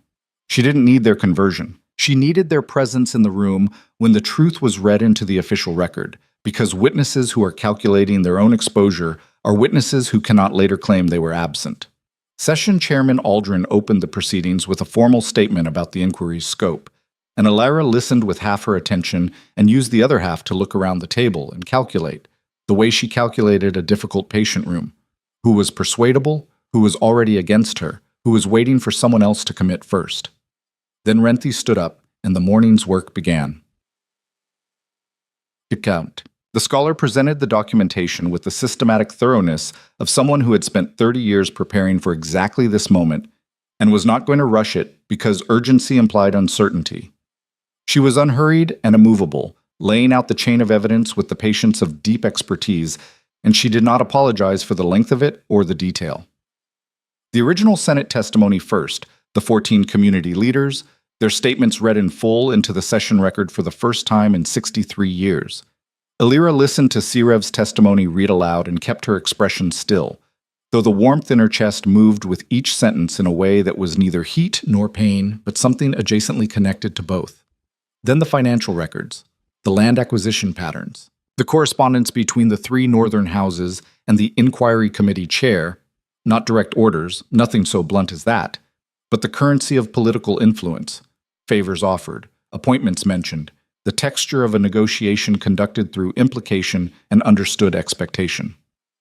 Then the administrative record of the inquiry committee itself, specifically the vote on the final decree. 7 votes in favor, 1 opposed, 1 abstention. The opposed vote belonged to a council member named Aldrich Vane, who had filed a formal dissent that had been marked received in the record and had subsequently been physically removed from the archive copy that became the reference document for all later review. Removed, not lost, not misfiled, removed, with the deliberateness of a surgical excision performed by someone who understood exactly what they were doing and had the access to do it. Who had archive access in that period? Session Chairman Aldrin asked. Rentha named 3 people. 1 was dead. 1 had retired to the Northern Territories 18 years ago. The 3rd was the administrative secretary to the Council Oversight Committee, a position that had rotated through several holders over the decades, the most recent of which was a man whose appointment Illyra had had no reason to know anything about until this morning, when Idris Vale had placed a personnel file on the table in front of her that showed his appointment had been sponsored by Lord Varon Casseth. The room absorbed that in silence. Then one of the 4 watchful council members, the one Illyra had assessed as most persuadable, a middle-aged lord from the Central Territories whose carefully neutral expression had been developing hairline cracks for the past hour, said quietly, "How long has the current administrative secretary held the position?" 4 years, Idris said from the wall. The same 4 years as Casseth's documented network building. The room did not require that connection to be spelled out, and Illyra was glad of it because spelling it out would have felt like pushing. And pushing was what you did when you were uncertain. She was not uncertain. She let the silence do its work. Then she opened the second set of documents and stood up. "Chub, I want to present the testimony of the Vailindri community of Vale Dune," she said, in the context of what their role in the Eastern Borderlands actually consisted of. She had not planned to be the one to present this. Renthe was the scholar, the expert, the credentialed voice, but something in the morning's momentum had shifted. The room had moved from skeptical evaluation to a fragile, watchful willingness, and what it needed now was not more academic evidence but the human dimension of what the evidence described, and that was not Renthe's register. It was Illyra's. She had spent 28 years as the person who explained things to frightened patients, not just the medical facts, but the human meaning of the medical facts, the thing that made the information survivable. She knew how to present truth in a way that reached people rather than just informing them. It was the most fundamental skill she had, more fundamental than the herb knowledge or the surgical precision or the diagnostics. The Vailindri were border keepers, she said. Specifically, they maintained the eastern ashen wood boundary, the deep forest boundary, the one that the garrison settlements closest to the tree line relied on because the garrison forces themselves were insufficient for what the deep ashen wood required. She looked around the table. "I've lived in Thornridge for 6 years. I've treated injuries from the ashen wood.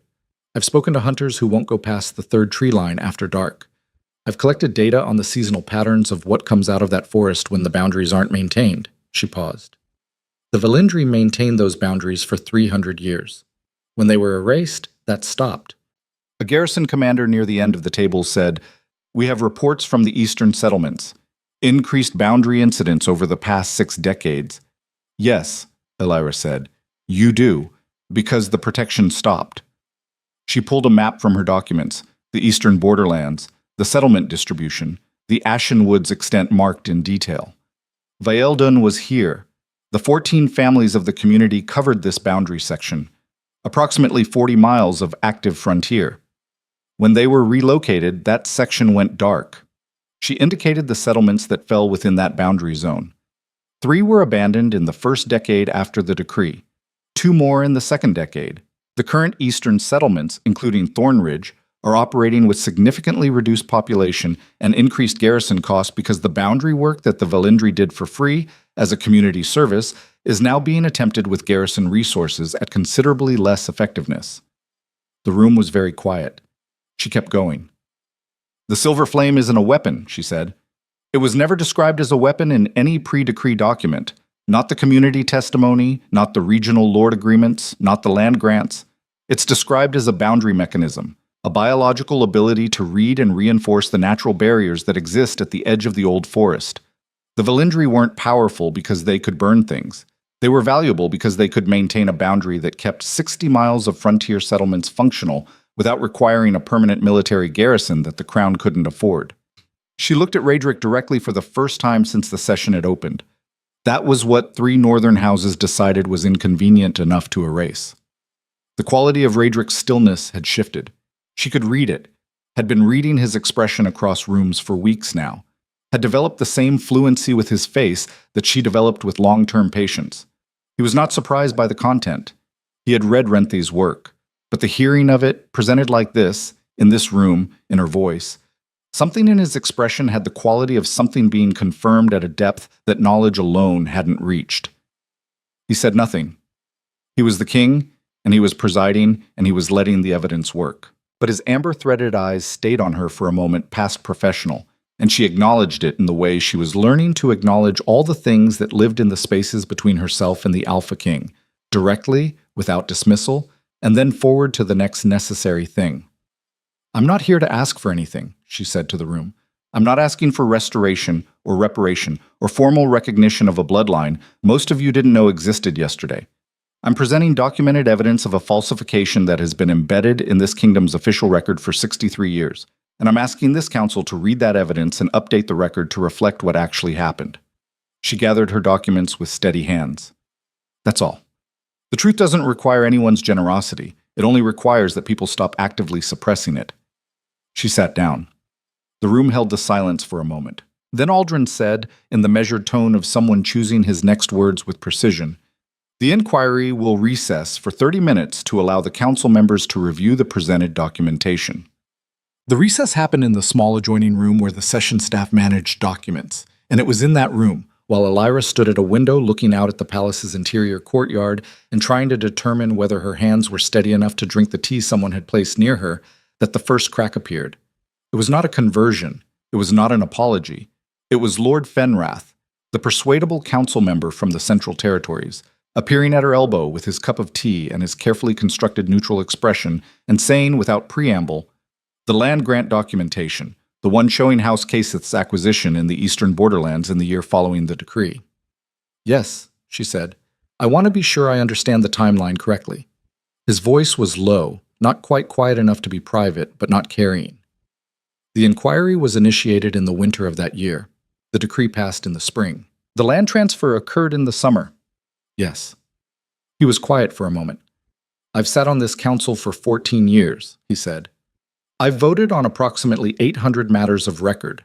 I want you to know that in none of those 800 votes did I have access to information suggesting that the foundational documentation of any established decree was—" He stopped. Restarted. "I've voted to uphold actions whose basis I apparently did not fully understand." She looked at him. He was a careful man, she thought. Not a dishonest one, but a careful one. The kind of person who had long ago decided that the official record was trustworthy because the alternative was too destabilizing to maintain. The alternative was what was currently happening to his mourning. "You're not responsible for what was hidden before your time on the council," she said. "No," he said, "but I'm responsible for what I do now that it's no longer hidden." She held his gaze. "Yes," she said simply, "you are." He nodded once, slowly, like something settling into place.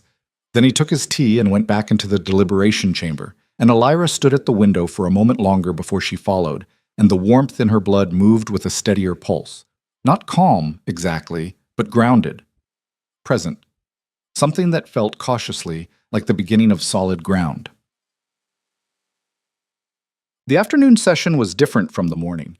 Not because the council had transformed. Elira had no illusions about the speed of institutional change. having spent 6 years watching a frontier garrison move at approximately glacial pace on matters of simple supply logistics. But the quality of the room's resistance had changed. The morning had been evaluation. The afternoon was negotiation. The difference between is this true and what do we do with the fact that it's true? And that was an enormous shift, even if it looked, from the outside, like more careful people in a room being careful. Aldrin opened the afternoon proceedings by formally entering the morning's documentation into the inquiry record. That alone was significant. It meant the falsification evidence was now officially present in the Council's deliberative archive, which meant any subsequent action that ignored it would be documented as ignoring it. The political cost of suppression had just increased substantially. Then Raedric spoke. He had said very little in the morning. A king in inquiry session was, by convention, a presiding authority rather than an active participant. The process was meant to reach him with recommendations rather than to be driven by him, which prevented the appearance of the Crown deciding outcomes before the evidence had been examined. He had adhered to that convention with characteristic discipline. Now, in the afternoon, he exercised the sovereign's prerogative to address the record directly. The inquiry has surfaced evidence of a falsification, he said, that affected a specific community's status within this kingdom. I want the Council to understand my position clearly, because I think clarity is preferable to ambiguity in a situation this significant. He looked around the table with the steady authority of a man who had not become king by performing it. The 63-year decree stands reviewed. Pending the completion of this inquiry, no action based on its provisions applies to any living individual.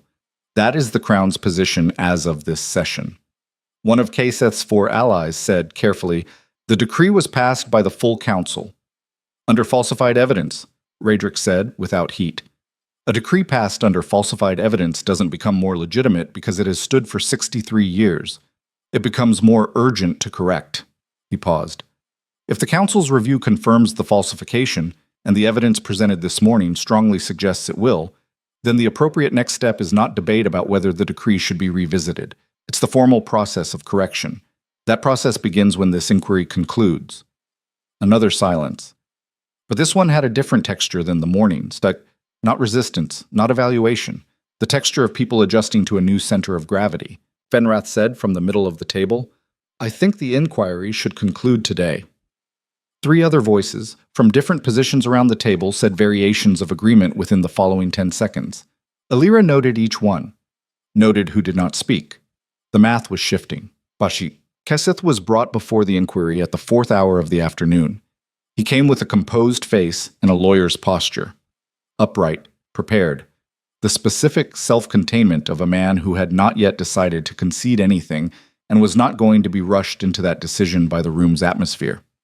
He sat at the table across from Alira and did not look at her immediately, which she read as a deliberate choice rather than an oversight. Aldrin read the findings of the morning session into the record, the falsification evidence, the land acquisition timeline, the personnel connection between the archive secretary and Kaseth's documented network. When Aldrin finished, Kaseth said, "I want it noted that my participation in this inquiry is voluntary." "Noted," Aldrin said, "and that the evidence presented represents an interpretation of documents whose authenticity has not been independently verified." "The authentication process is standard and ongoing," Aldrin said. "The preliminary assessment by the archive's chief clerk confirms the documents are original." A pause. "The land acquisition in the eastern borderlands was a legal transaction under the law as it stood at the time."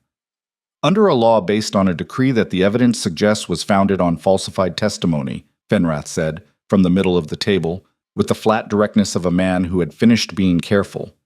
Kaseth looked at him. Something moved in Kaseth's expression. Very controlled, very brief. That was the political calculation of a man reassessing the room's composition. He had counted on Fenrath's caution. He was recounting now, and finding the number had changed. "Lord Kaseth," Alira said. He looked at her for the first time since entering the room. She held his gaze with the same steadiness she brought to difficult patient conversations. The ones where the diagnosis was irreversible, and the only remaining question was whether the person was going to face it or spend their remaining time fighting the facing of it. She had learned that combativeness at that stage was almost always fear. She had also learned that knowing the source of combativeness didn't obligate her to accommodate it. "You've been building this case for 4 years," she said. "You knew what you were looking for. You had people positioned in the eastern settlements to watch for late-presenting omegas with the specific physiological profile. She kept her voice even. What I want to understand is why. He looked at her for a moment, then, power, he said, with the flat precision of a man who had decided that honesty about motive was preferable to a fabricated rationale that the room would see through. The silver flame is an extraordinary capability. In a kingdom that has an eastern frontier problem it has been unable to solve with conventional means for 6 decades. The application of that capability, managed correctly, would have been managed correctly, she said, by your house. By someone with the political infrastructure to deploy it effectively. You mean someone who could control it, she said. Control me. He held her gaze. I mean someone who could ensure it was used rather than suppressed. He looked around the table briefly. You've spent 28 years in a frontier village that didn't know what it had. You've been maintaining your community's health on a subsistence budget with no institutional support and no political recognition. You could have been what I am, she said. I could have been exactly what I am, in the place I chose to be without anyone's management. The warmth in her blood moved, steady and clear. The frontier settlements don't have a boundary problem because my people were suppressed. They have a boundary problem because my people were suppressed. By houses like yours, for land like the Eastern Territories, 63 years ago. She paused. You didn't want to deploy the silver flame. You wanted to own it, and the only reason you couldn't for 4 years is that you hadn't found it yet. The room was very quiet. Kaseth looked at her for a long moment. Then he said, with the tired precision of a man watching a structure collapse and choosing to be accurate about the structural failure, "You're not wrong." It was not an apology. It was not a concession in any form that would hold weight in a legal proceeding. But it was the truth, stated in front of 12 witnesses and the session record. And the truth in a room with witnesses had a different weight than the truth in a private calculation. Aldrin said, into the silence, "The council will note the statement for the record." The formal inquiry determination came at the 6th hour, when the afternoon light was going blue-gray through the chamber's high windows, and the clerks had been refilling the lamp oil twice. It was not a complete exoneration. Complete things rarely happened in the time frame of a single day's inquiry, and Alira was a pragmatist who had spent 6 years watching institutional processes move at their natural speed. But what it was, formally and officially, and entered into the council record under the session seal, was a finding of significant procedural irregularity in the original decree's evidentiary basis, a stay on all decree-based provisions pending full review, and a formal commission of investigation into the falsification of the pre-decree Senate record. That was the architecture, the first load-bearing wall of the 63-year structure, pulled. It was not, Alira knew, the building falling, but it was the moment the building stopped standing on its own and started requiring active effort to keep upright, and that shift, invisible from the outside, critical in the engineering, was where every real change began. She walked out of the deliberation chamber into the corridor at the 6th hour and stood in the cooler air and let herself feel the exhaustion that professional focus had been holding back for 12 hours. It arrived comprehensively, the way it always did after extended high-stakes work, a full-body acknowledgement that the sustained performance was over and the cost was due. Renthi appeared beside her, carrying her document case with the satisfaction of someone who had just vindicated 30 years of work and was calibrating whether to allow herself to feel it yet. "It's a start," the scholar said. "Yes," Alira agreed. "There will be more sessions. The full review will take months. Kaseth's network is broader than what we documented today. There are other positions, other people, other Eastern land grants that will need to be traced." Renthi paused. "It will be messy and slow, and some of it will push back hard." "I know." "You handled it well," Renthi said. Not effusive, the simple, precise statement of someone who was calibrating the accuracy of the observation and delivering it because it was true rather than because it was comforting.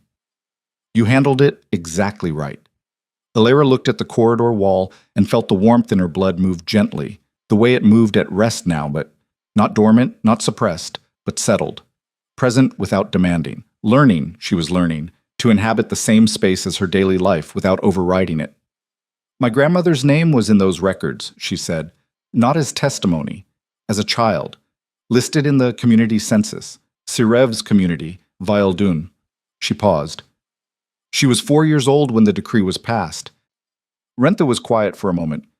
She would have been evacuated with the others, relocated. The settlement records from that period show the eastern communities being dispersed into the frontier general population. No formal documentation of where individual families went, by design. She came west, Elira said. Further west each generation, I think. Until Thornridge. She paused. Until me. Renthi said nothing, which was the correct response. Elira stood with her warm hands at her sides and thought about 4-year-old Sirev's daughter being carried west, away from a home that had been erased by official decree, growing up in a series of border settlements that got progressively further from the Ashenwood, the memory of Vaeldun getting smaller and quieter with each decade until all that was left was a pendant with scales on it, and a silence so thorough it looked from the outside like there had never been anything to remember. She had remembered anyway. In her blood and her bones and the warmth that had been waiting for 63 years and 8 months and 28 years for the right moon on the right night. She had remembered, and she was here. She was here. Raedric found her in the East Garden at the 7th hour, which was where she had gone because it was cold and it was outside, and those two properties made it functional. He came through the low wooden gate without announcing himself, which she had learned was his natural mode in spaces that didn't require formal entry. He stopped at the distance they had established between them in this garden. Closer than 8 feet now, she noticed, and noticed that she didn't recalibrate. The council's meeting again tomorrow, he said. Kaseth's allies have requested additional review time before the formal charges are drafted. They're deciding whether to cooperate, she said. Cooperation reduces exposure. Yes. He paused. Fenrath has already indicated he'll provide testimony about Kaseth's approach to him 3 years ago. There were apparently conditions placed on his initial cooperation that he found uncomfortable, and which he documented at the time. That's enough to establish pattern, she said. It's enough to make the full investigation significantly faster. He came to the bench and sat, with the same deliberate positioning as every previous time in this garden. Not close enough to push, not far enough to be dismissal. You presented it correctly today. The way you framed the Valindri's role, the practical framing, the frontier utility, the direct connection to the current boundary problem, that was the argument that moved Fenrath. Not the historical injustice, the operational relevance. I know my audience, she said. Yes. He looked at her profile. You know every audience. It's how you've managed every room you've ever been in. She turned to look at him. Is that a criticism? No, he said. It's an observation. A pause. I've been watching you manage rooms for 2 weeks. It's extraordinary.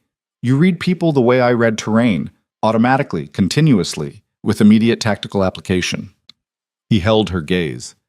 The only room you haven't tried to manage is this one. She was quiet for a moment. The cold settled in the garden. The warmth in her blood moved with her pulse. This garden is different, she said. Why? She thought about it honestly, because he had asked honestly, and she had made a decision somewhere in the past 24 hours, somewhere between the warmth on the assembly hall floor and Sirev's testimony and the moment she had not asked her hands to stop shaking because they had not been shaking. That she was done with the management that was actually hiding. Because in this garden you already know what I am, she said.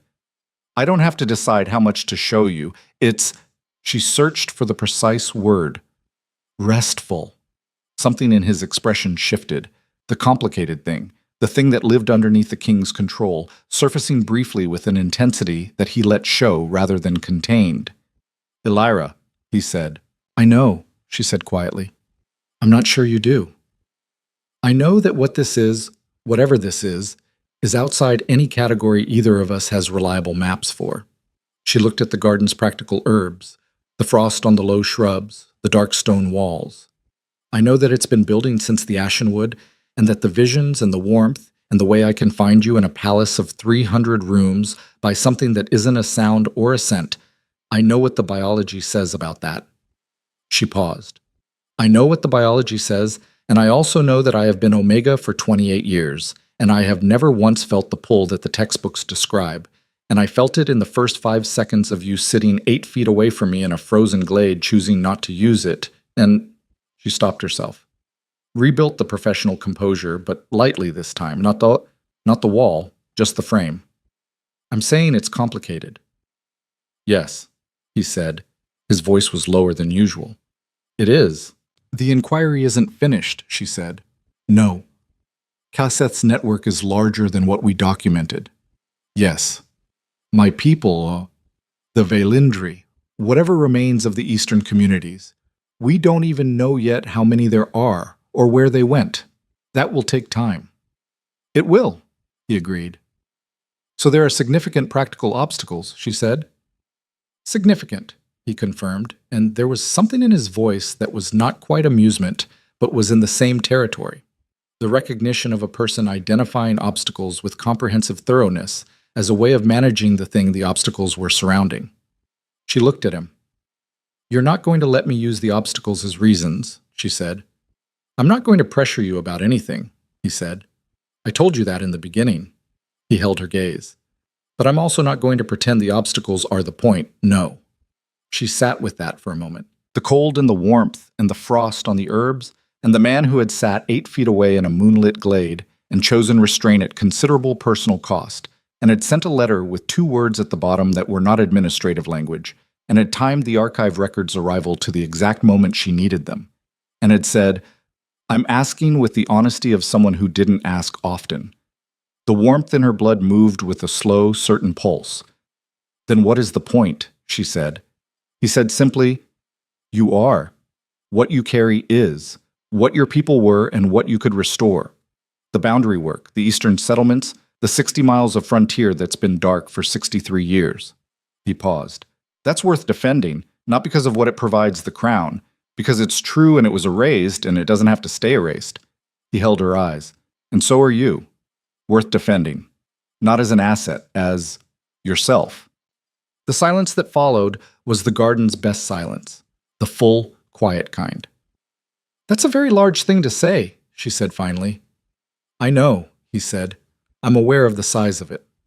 She looked at her hands, folded in her lap, warm, silver-veined in the garden's low light, strange and familiar in equal measure. The hands that had set bones and mixed medicines and held a hunting knife in a moonlit glade and burned silver in an assembly hall and read the testimony of her grandmother's people from documents that should never have been sealed. The hands that were, she was slowly learning, exactly what they had always been. She turned one over, palm up, and let the warmth come, gently, deliberately, the flame at low light, the silver tracing the lines of her palm like something that was learning its own name. She looked up at him.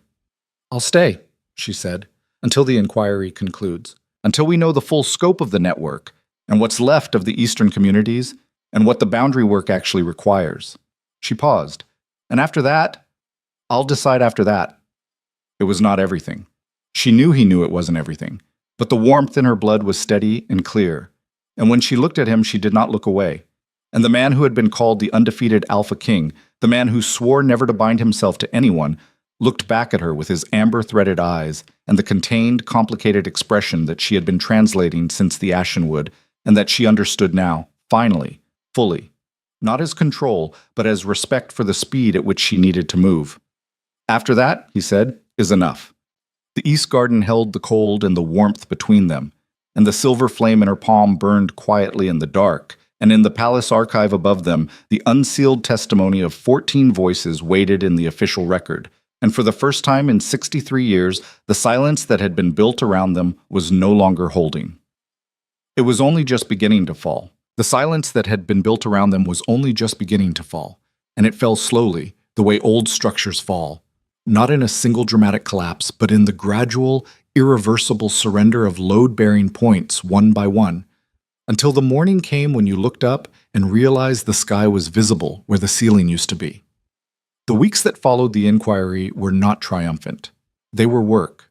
Alira had known they would be. She had built her life on the understanding that real change was unglamorous, that it happened in small increments, in careful documentation, in the sustained application of pressure to resistant materials over time. She had delivered babies in blizzards and set bones in bad light and mixed medicines for fevers that didn't want to break. And she knew that the difference between a successful outcome and a failed one was rarely a single moment of decisive action. It was the hours before and after that moment, the preparation and the follow-through. So she worked. She met with Renthi every morning in the archive room that had become their operational base, working through the secondary documentation that the initial inquiry had surfaced. The land grant chains, the correspondence networks, the quiet financial trails that connected Kaseth's 4-year project to a much older architecture of Northern House influence over the Eastern Territories. It was detailed, painstaking work, the kind that required the same analytical precision as differential diagnosis. Eliminate the coincidental, track the patterns, follow the evidence to its source, rather than to the most convenient explanation. She met with the Council's investigation committee 3 times a week, presenting findings, answering questions, standing in formal session in front of people who had various degrees of investment in various outcomes, and holding her ground with the same professional composure she had brought to every difficult room in her career. Some of them were persuadable. Some were already persuaded. A few were not, and would not be. And she had made peace with that arithmetic early, because you did not need unanimous agreement to move an institution. You needed sufficient weight on one side to make the other side's continued resistance more costly than concession. And she trained. That was the word Renthi used for it, and Alira had initially resisted the word because it implied a system and an instructor and a syllabus, none of which she had. What she had was 30 years of the scholar's documentation about the Silver Flame's historical use, a body that was apparently entirely willing to do things it had never been asked to do, and the stubborn diagnostic habit of approaching an unknown system by observing it carefully rather than forcing it. She went to the East Garden at dawn, before the palace woke, and she let the warmth come up. She observed it. She asked it questions in the way she asked clinical questions, not verbally, but with the focused attention of someone genuinely trying to understand rather than control. She found that it responded to intention better than to force, that it moved with greater precision when she was calm than when she was urgent, and that the wing shapes that had emerged in the assembly hall were not an anomaly, but a consistent form, the flame's natural geometry when she was not suppressing it. She could not fly. She was clear-eyed about that. Wings of silver fire were not the same as wings of bone and membrane, but they were real in a way that went beyond appearance. She could feel them as extensions of herself, could move them with the same proprioceptive awareness she had with her hands, could project the warmth outward in a directional way that she was beginning, carefully, to understand. The boundary work. That was what the Velindri had used it for. She spent hours in the early mornings reading Sirev's testimony, the full version, unredacted, that Renthi had transcribed from the original, and cross-referencing the described techniques with what her body was showing her in the garden. The correspondence was extraordinary. Not identical. 60 years and several generations of non-practice had inevitably produced variation, but recognizable. Like reading a language you had never formally studied but had heard spoken in your earliest childhood, the grammar surfacing through the vocabulary you thought you'd lost. She was learning to be what she had always been, and the warmth in her blood, moving steadily through every day and every night, was patient with her in the way of something that had been waiting a long time and had learned not to hurry. Raedric left for the Northern Territories on the 3rd week. It was a necessary trip. The investigation had surfaced enough evidence to require a direct royal presence at 2 of the Northern House seats, a formal audit of their eastern land grants, and a clear communication of the Crown's position that was better delivered in person than by correspondence. He went with a full security detail, and Idris and the particular focused efficiency of a man who understood that the work required his presence elsewhere and was managing the cost of that accordingly. He told her the night before he left, in the East Garden. By that point, the garden had become their established location in the same way that the glade had been. Not by agreement, just by accumulated practice, the body finding its preferred coordinates and returning to them. 3 weeks, he said. Possibly 4. I know, she said. Renthi has enough to keep me occupied. I know she does. He was quiet for a moment. There's something I want to say before I go. She looked at him. The investigation is going to surface more before it's done, he said. There are connections we haven't traced yet. Some of them will be closer than you expect. People who knew something or suspected and made choices about what to do with that knowledge. He paused. I want you to know that whatever surfaces, the Crown's position doesn't change. The inquiry's findings stand. Your testimony stands. He held her gaze steadily. You stand. She understood what he was telling her without saying it. Aldrich. The garrison commander's letter. Whatever investigation into the Thornridge connection produced was going to require her to process a betrayal from someone she had considered, if not exactly a friend, then a reliable professional colleague. And it was going to produce that requirement in the middle of everything else. "I know," she said. "You're going to be angry," he said, "appropriately, and then you're going to make it professional, because that's what you do." He paused. "Don't do it too fast." She looked at him for a moment. "That's a very specific piece of advice." "You manage your emotions very quickly," he said. "It's efficient, but sometimes the emotion is information and the speed loses some of it." She was quiet for a moment, then, "My grandmother spent her whole life managing it quickly," she said. "I think I learned it from her. The way you learn something from someone who never teaches it explicitly, just by watching how they move through the world." She paused. She moved through the world like someone who had learned that visible grief was a vulnerability. "Because it was," he said, "for her, in her time. It may be less so, now." She looked at the silver warmth tracing her palm in the low garden light. "I'm working on that," she said. He stood, looked at her with the full weight of what lived in his expression, the contained, complicated thing that she had stopped trying to translate discreetly and had started simply receiving. "3 weeks," he said. "I'll be here," she said. He left through the wooden gate, and she sat in the cold garden with the warmth in her blood, and let herself feel the specific quality of his absence rather than immediately filing it. And it was, as he had predicted, information. Aldrich's letter arrived on the 22nd day. Not from Thornridge, from the Royal Investigation Commission, which had conducted its interview with the garrison commander in his own post, and had forwarded his formal statement along with his request that the healer be informed directly rather than through official channels only. She read it in the archive room with Renthi absent, which was the appropriate circumstance for reading something that required privacy. It was not what she had expected. She had constructed, in her mind, a fairly complete picture of the betrayal. The surveillance, the contact, the information passed, and she had managed it into a professional category, regrettable, understandable in its way, actionable within the inquiry's scope. The letter dismantled that category. Aldrich had known about her for 4 years, not through Casseth's initial approach, through his own observation. He had served in the Thornridge garrison for 8 years before she arrived, had known old Marin, had read the medical records that Marin had left, including the old healer's quiet notation about Elira's anomalous presentation. When Casseth's network had reached him through the regional lord's administrative chain, dressed in official language about border security monitoring, he had not acted on it immediately. He had sat on it for 3 years. He had contacted them in the end because he had convinced himself, over 3 years of slow, incremental rationalization, that Casseth's people would eventually find her regardless, and that cooperation from someone who knew her would result in better treatment of her than opposition from someone who was then sidelined. He had told himself he was protecting her.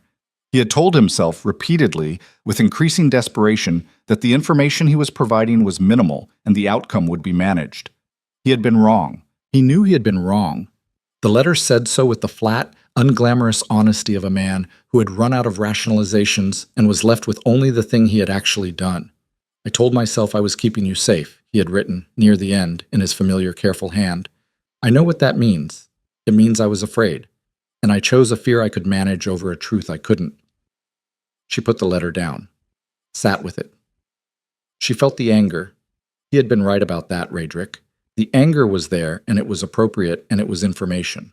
Betrayal from someone she had worked beside for 6 years, who had sat across from her in the garrison office arguing about bandage supply budgets, who had come to her when his own daughter had a fever and had said, "I trust your judgment," with the unguarded relief of a parent in a difficult moment. He had also been afraid and wrong, and he had told the truth about it, which was more than most people managed. She felt the anger, and she let it be present longer than she would usually have. Then she picked the letter back up and read the last line. "I'm sorry, I know that's insufficient. I'm saying it anyway." She folded the letter carefully, put it in the document case with the inquiry materials because it was part of the record now, and the record mattered. Then she sat for a few minutes more in the cold archive room and felt the full weight of what it was to carry something that made other people afraid and to have spent 28 years managing their fear for them because the alternative was worse, and to understand, fully and completely, that this had been the condition of her life and the condition of her grandmother's life and the condition of every Vaelindri woman who had come before them both, and that the inquiry and the evidence and the council's findings were not the end of that condition, but they were the beginning of the end of it, and that was worth something enormous, and she was allowed to feel how enormous it was. She sat with that for exactly as long as it needed. Then she stood up, gathered her documents, and went back to work. Redrick came back on the 28th day. She knew before she heard the horses in the courtyard, the warmth in her blood moved with a directional shift that she had stopped pretending was something other than what it was. She was in the middle of a session with the investigation committee, and she did not excuse herself because the work was not finished and the work came first. She finished the session, filed the findings with the committee clerk, walked out into the corridor. He was coming from the direction of the council wing, still in traveling coat, Idris 2 steps behind him, and she watched him read the corridor the way he always read new spaces, quickly, systematically, threat assessing at the level of pure reflex. His eyes found her. They stopped in the corridor with 10 feet between them, and the amber in his eyes was warm, and the silver warmth in her blood moved with the specific recognition that she had catalogued in the glade and the garden and the assembly hall and every space where they had occupied the same air. "The northern houses," she said. "Cooperative," he said. "Sufficiently." A pause. "How is the investigation?" Moving faster than expected, Fenrath's testimony was significant. It traces the network back further than Cassith and implicates the Eastern Land Grant system going back 40 years. She paused. "I read Aldrich's letter." Something in his expression asked the question without words. "I'm angry," she said, appropriately. "I'm not done being angry, but the anger is information, and I'm keeping it." She held his gaze. "Thank you for the advice." Something in his expression shifted. Not the complicated, contained thing, but something simpler and more direct. "Good," he said quietly. They stood in the corridor for a moment longer than efficiency required. Then Idris, with the professionalism of a man who had learned very precisely when to speak and when to be furniture, said, "The council chair is waiting, sir." "I know," Redrick said. He held her eyes for one more beat. "Tonight," he said. "The garden." "Tonight," she agreed. The final council session on the investigation happened 12 days later, and it was nothing like the first inquiry day. There was no emergency, no theater, no silver fire in a formal chamber. It was a working session, the conclusion of a process that had taken 37 days and produced 1,400 pages of documented evidence and the testimony of 31 witnesses, and it concluded with the formal language of institutional record: findings, determinations, consequences. The decree of 63 years was formally vacated. That was the first determination, entered into the council record under the session seal and the king's signature. Not modified, not suspended, not reviewed pending further evidence. Vacated, as if it had never been valid, which it had not been. The falsification of the original Senate testimony was formally recognized and recorded. 3 names attached to the original falsification, all dead, 2 of them for decades, entered into the record as the architects of the erased record. The living inheritors of their political and financial positions were not named as perpetrators, but were formally notified that the land grants deriving from the decree's territorial provisions were under review and would be subject to restoration proceedings.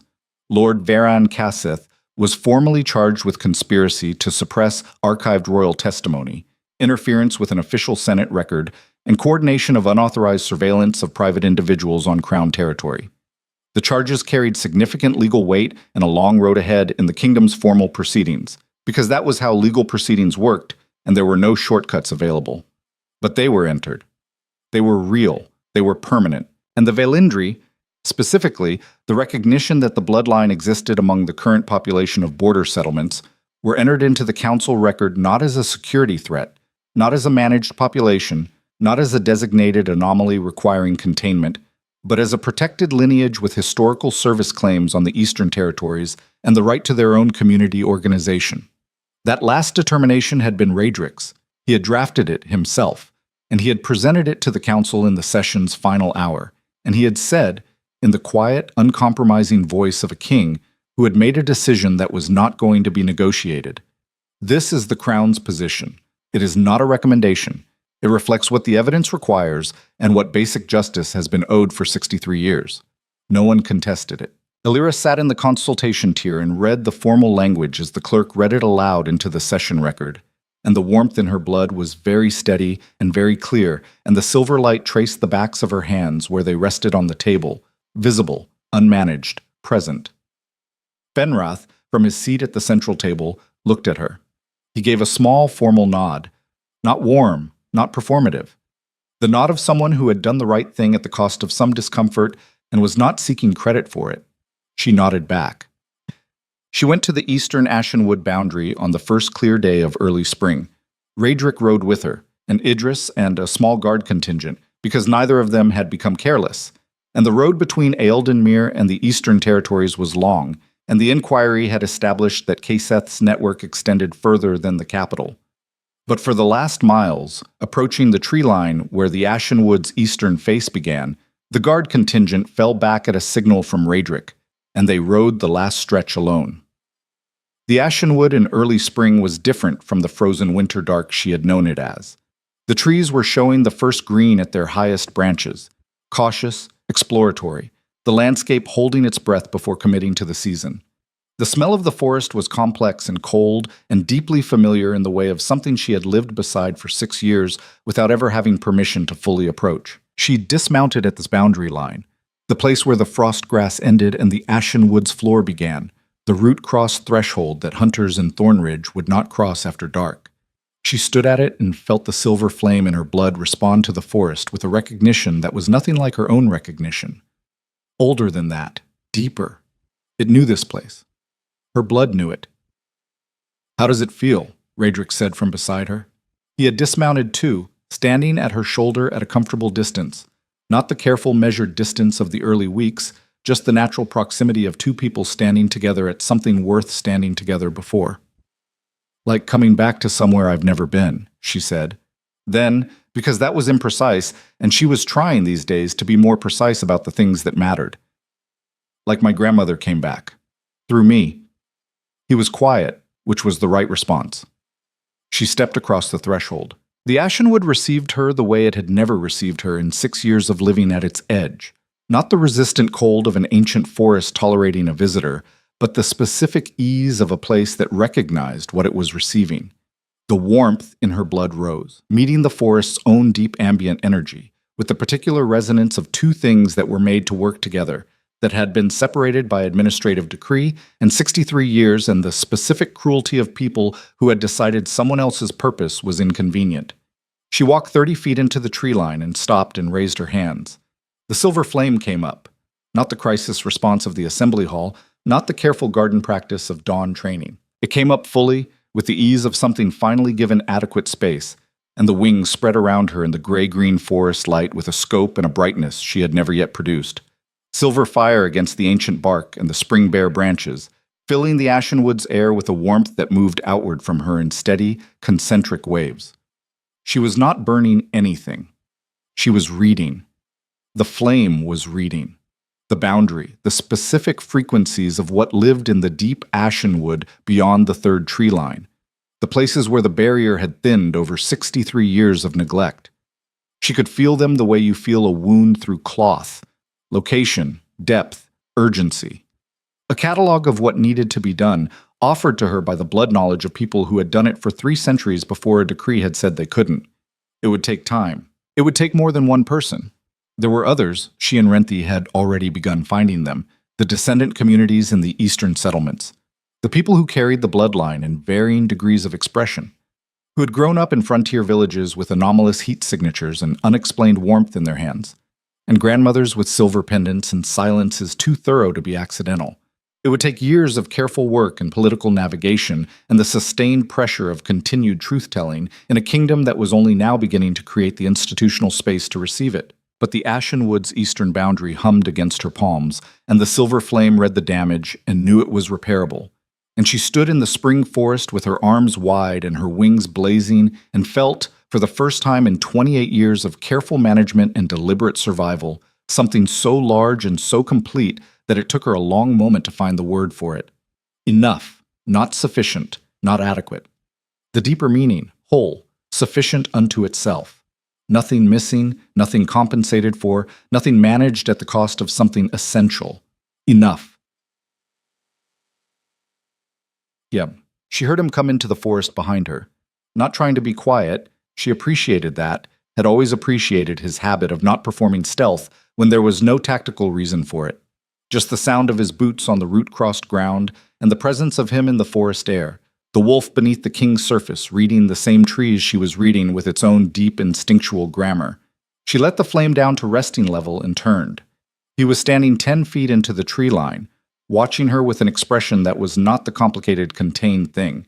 It was simpler than that. The expression of a man looking at something true. "I could see you from outside the tree line," he said. "The wings." "I know," she said. "I've stopped managing the visibility." Something shifted in his face. "When did that happen?" She thought about it honestly. "The morning after the decree was vacated," she said. "I went to the garden at dawn and I let it come up and I just didn't bring it back down." She paused. "It didn't burn anything. It didn't hurt anyone. It just was." She looked at her hands, the trace of silver still visible in the forest light. "I've been performing safety for so long that I forgot that safety and suppression aren't the same thing." He walked toward her. Not the careful, measured approach of the early weeks, just walking, closing the distance the way you close the distance to something you're not afraid of and don't need to manage. He stopped in front of her, close enough that the warmth between them was present and acknowledged, and not catalogued or deferred. "Elira," he said. "I know," she said. "You keep saying that. Because you keep being about to say something I already know." "What do I know that you haven't told me yet?" he said. She looked at him, at the amber-threaded eyes and the terrain-reading quality of his attention and the wolf beneath the surface that had run through an ash field 40 miles from where it should have been, looking for something it recognized by a frequency that preceded every word either of them had found for it. "That I'm not going back to Thornridge," she said. "Not to live. Not to the edge and the distance and the being respected, but not, she found the word, not met. I'm not going back to not being met." "No," he said, "you're not." "And that what's between us isn't biology," she said. "It was never only biology. And I know the political complications, and I know the council's likely response, and I know there are 12 formal processes that probably need to be navigated, and I am entirely capable of navigating all of them. I know you are. But none of them are the actual question," she said. "The actual question is whether you want this, not the silver flame, not the boundary work or the political utility of the Vailindri's restoration or the strategic value of a wolf-dragon bond to the kingdom's frontier security. This, me, difficult and diagnostic and managing everything and trying to stop managing everything and carrying 63 years of my people's history in my blood." She held his gaze without the professional distance, without the armor, with nothing between his eyes and hers except the spring forest air and the warmth that had been present since the Ashenwood glade and had never, not once, felt like anything other than what it was. "Do you want this?" He looked at her for a moment that had the quality of something final, not ending, but decided. The moment after you've committed to a direction and before you've taken the first step. "I sat 8 feet away from you in a frozen glade for 2 hours, he said, and called it a perimeter check. She stared at him. "I've never done a perimeter check that lasted 2 hours, he said. "I've never sent a letter with 2 words at the bottom that weren't administrative language. I've never asked anyone to come to me with the word come rather than the word attend." He held her gaze with the directness of a man who was done performing the restraint as a permanent condition. "I want this. I have wanted this since the moment you looked at me across a village square over an injured horse and decided in 4 seconds whether I was more useful to you than your principles." The corner of his mouth shifted. Not a smile exactly, but the territory adjacent to one. "You decided I was. For the record, I noticed." She looked at him. "I was looking at the horse. You were also looking at me." "I was—" She stopped. "I was also looking at you." The silver warmth moved between them with the clarity of something that had been patient for a very long time and was now simply present. She stepped forward. He met her.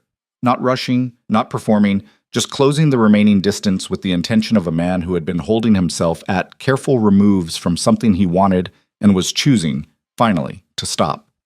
His hands, when they reached her, were steady. His wolf's amber was full in his eyes, making no attempt at concealment, and it looked at her with the same direct recognition that it had in the moonlit glade when it had sat 8 feet away and chosen restraint at considerable cost. No distance now, just present, fully, entirely. The silver flame in her blood rose to meet him. Not a crisis, not a demonstration. The warm recognition of two things finding the geometry they were made for. She pressed her forehead against his and felt the bond between them. Not the formal alpha bond of biological claiming, not anything the designation textbooks described. Something older than that. Something that the Violindri word for it, whatever word that had been, was probably more accurate than anything the kingdom's current taxonomy offered. Not ownership, not need. The recognition of two specific things that had been moving in the same direction for a long time and had finally stopped pretending they were going somewhere different. Wolf and dragon, she said quietly. Yes, he said. That's going to require significant political navigation. I'm aware, he said. I'm the king. I'm good at political navigation. You're going to need to be better than good, she said. The council. Illyra, he said. I know, she said. And for the first time, it was not a way of deflecting what came next. It was exactly what she meant. She knew. She knew the cost and the complexity and the work ahead, and she was choosing it, choosing him, choosing the enormous unmanaged thing between them, choosing to be met rather than respected at a safe distance, with the same clear-eyed pragmatism she had brought to every significant decision in her life, plus something she had not had access to before. The warmth that was not fear. The choice that was not survival, just want. Clear and certain and entirely hers. 3 months later, the first restoration teams reached the eastern boundary.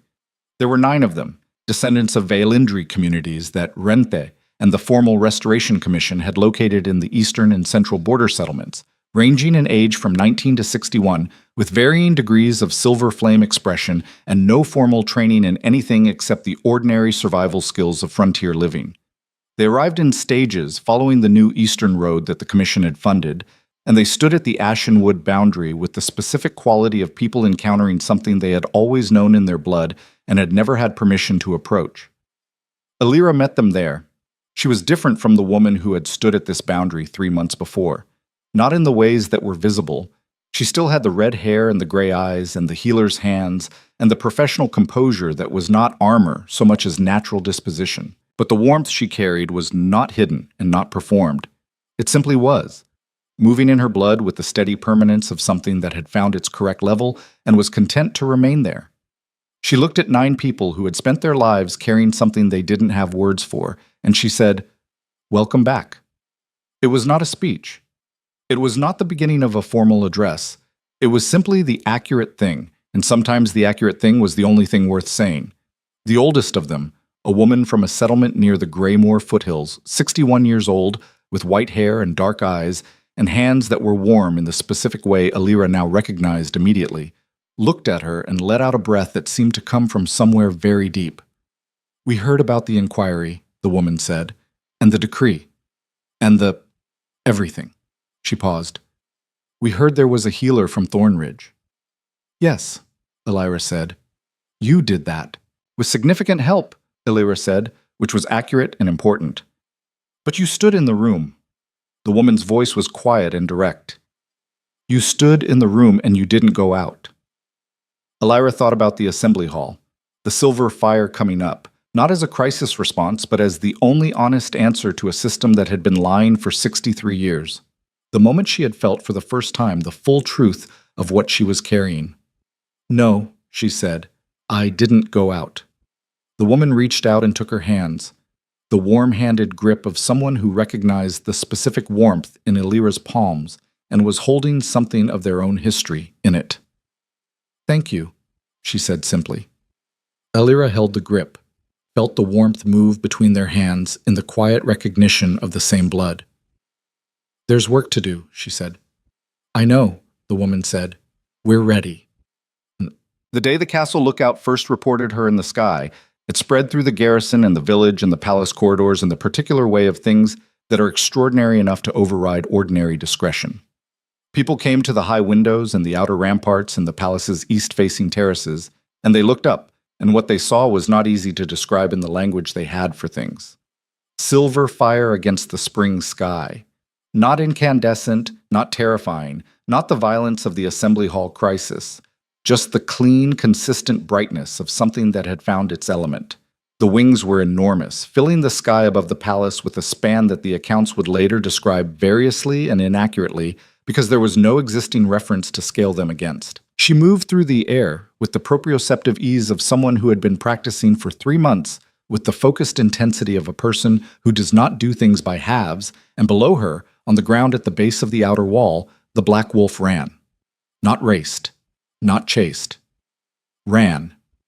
With the easy extended stride of an animal in its element, covering the ground beside the palace's long outer wall in the specific register of a wolf that is running. Because running is the correct expression of the moment. Because the sky and the ground are both where they should be, and the silver fire and the amber eyes are in correct orientation to each other. And everything, finally, completely, without asterisk or caveat, is exactly right. The people watching from the ramparts were quiet, not the silence of shock, the silence of something larger than surprise, the silence of people processing a thing that did not fit any prior category and was, in the processing, expanding what they thought was possible. A young garrison soldier standing watch on the outer wall said, quietly, to no one in particular, Is she? Yes, said the watch captain beside him, a veteran of 20 years on the eastern posting, a man who had treated a lot of things as routine because frontier life required it. He was watching the silver wings cross the morning sky with an expression that was not routine. That's the queen. The soldier looked at him. She's, officially. The council confirmed it 3 weeks ago, the captain said, quietly, because the formal ceremony isn't until midsummer. He watched the silver fire bank in a wide, unhurried turn above the palace's eastern tower. But yes, they watched in silence for a moment, and the king is running the perimeter, the captain said, with the absolute straightforwardness of a man describing a completely ordinary military exercise. He does it most mornings. This was, technically, not entirely accurate, but it was the version of events that the frontier garrison had quietly agreed upon, because frontier people understood the value of a good working fiction, and the king runs the morning perimeter in wolf form while the queen flies was a fiction that cost nothing, and protected something that everyone in the garrison had already decided, without formal vote or discussion, was worth protecting. Elira banked into the morning wind coming off the Greymoor Mountains, and felt the air under her wings with the same precise sensory attention she gave everything. The warmth of the flames sustaining the form, the boundary frequencies she could read from height that she couldn't read from the ground, the specific quality of the eastern sky in early spring that told her something about the ashen wood's condition in the way that the flame had taught her to read over 3 months of patient practice. The restoration teams had opened 2 boundary sections in the past 6 weeks. It was slow work, careful, painstaking, requiring the same kind of sustained professional attention as long-term medical management. But it was working. The deep ashen wood was responding. The thin places were strengthening. The eastern settlements closest to the old Vailindri territory had sent reports of reduced boundary incidents for the first time in decades. It was working. She was not naive about the road ahead. The council's formal proceedings against Kaseth would run for a year at minimum. The restoration of the eastern boundary was a generational project, not a season's work. The kingdom's taxonomy of designation and power and bloodline inheritance was going to require long, sustained engagement before it was anything other than what it had always been. A system built to advantage certain people at the cost of others, willing to call it natural when it was anything but. She knew all of this with the clear-eyed pragmatism that was her fundamental nature, the quality that had gotten her to 28 years of survival in a frontier village and would get her through everything that came next. But she was flying. She was flying over the palace where the inquiry records lived in the official archive, where the decree was formally vacated, where the names of 14 Vailindri community leaders who had told the truth 63 years ago were finally written into the permanent record as what they had always been: protectors. She was flying over the eastern road where 9 people were beginning the work her grandmother's people had been prevented from completing. She was flying over the field south of Thornridge where a black wolf had run through ash at midnight, looking for something it recognized by frequency alone.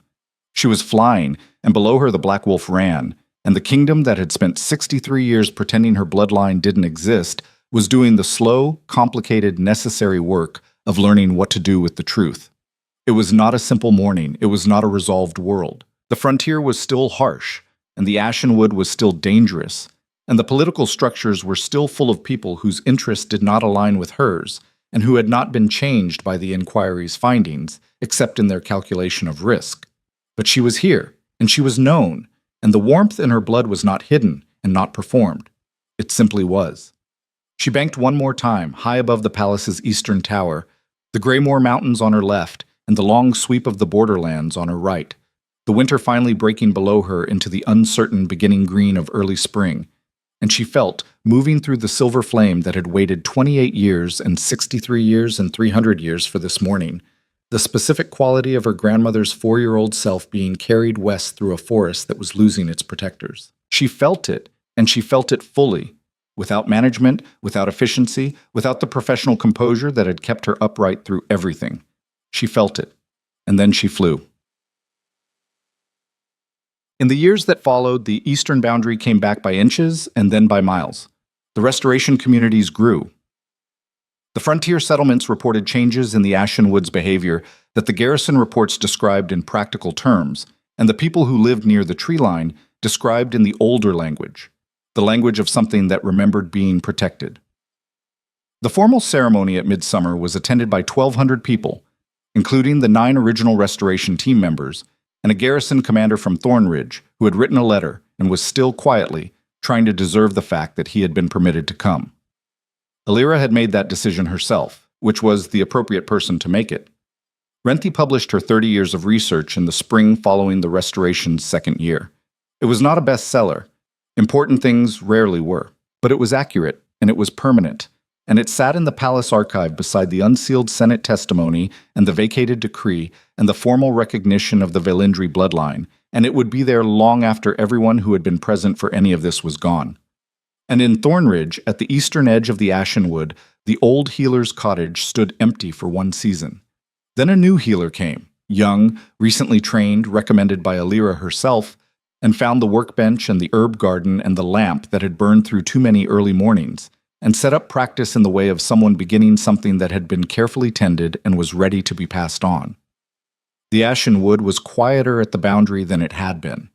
The new healer noticed it in the first week, noted it in her records with professional precision, and did not have a clinical explanation for it. She did not need one. The tree line was held. That was enough.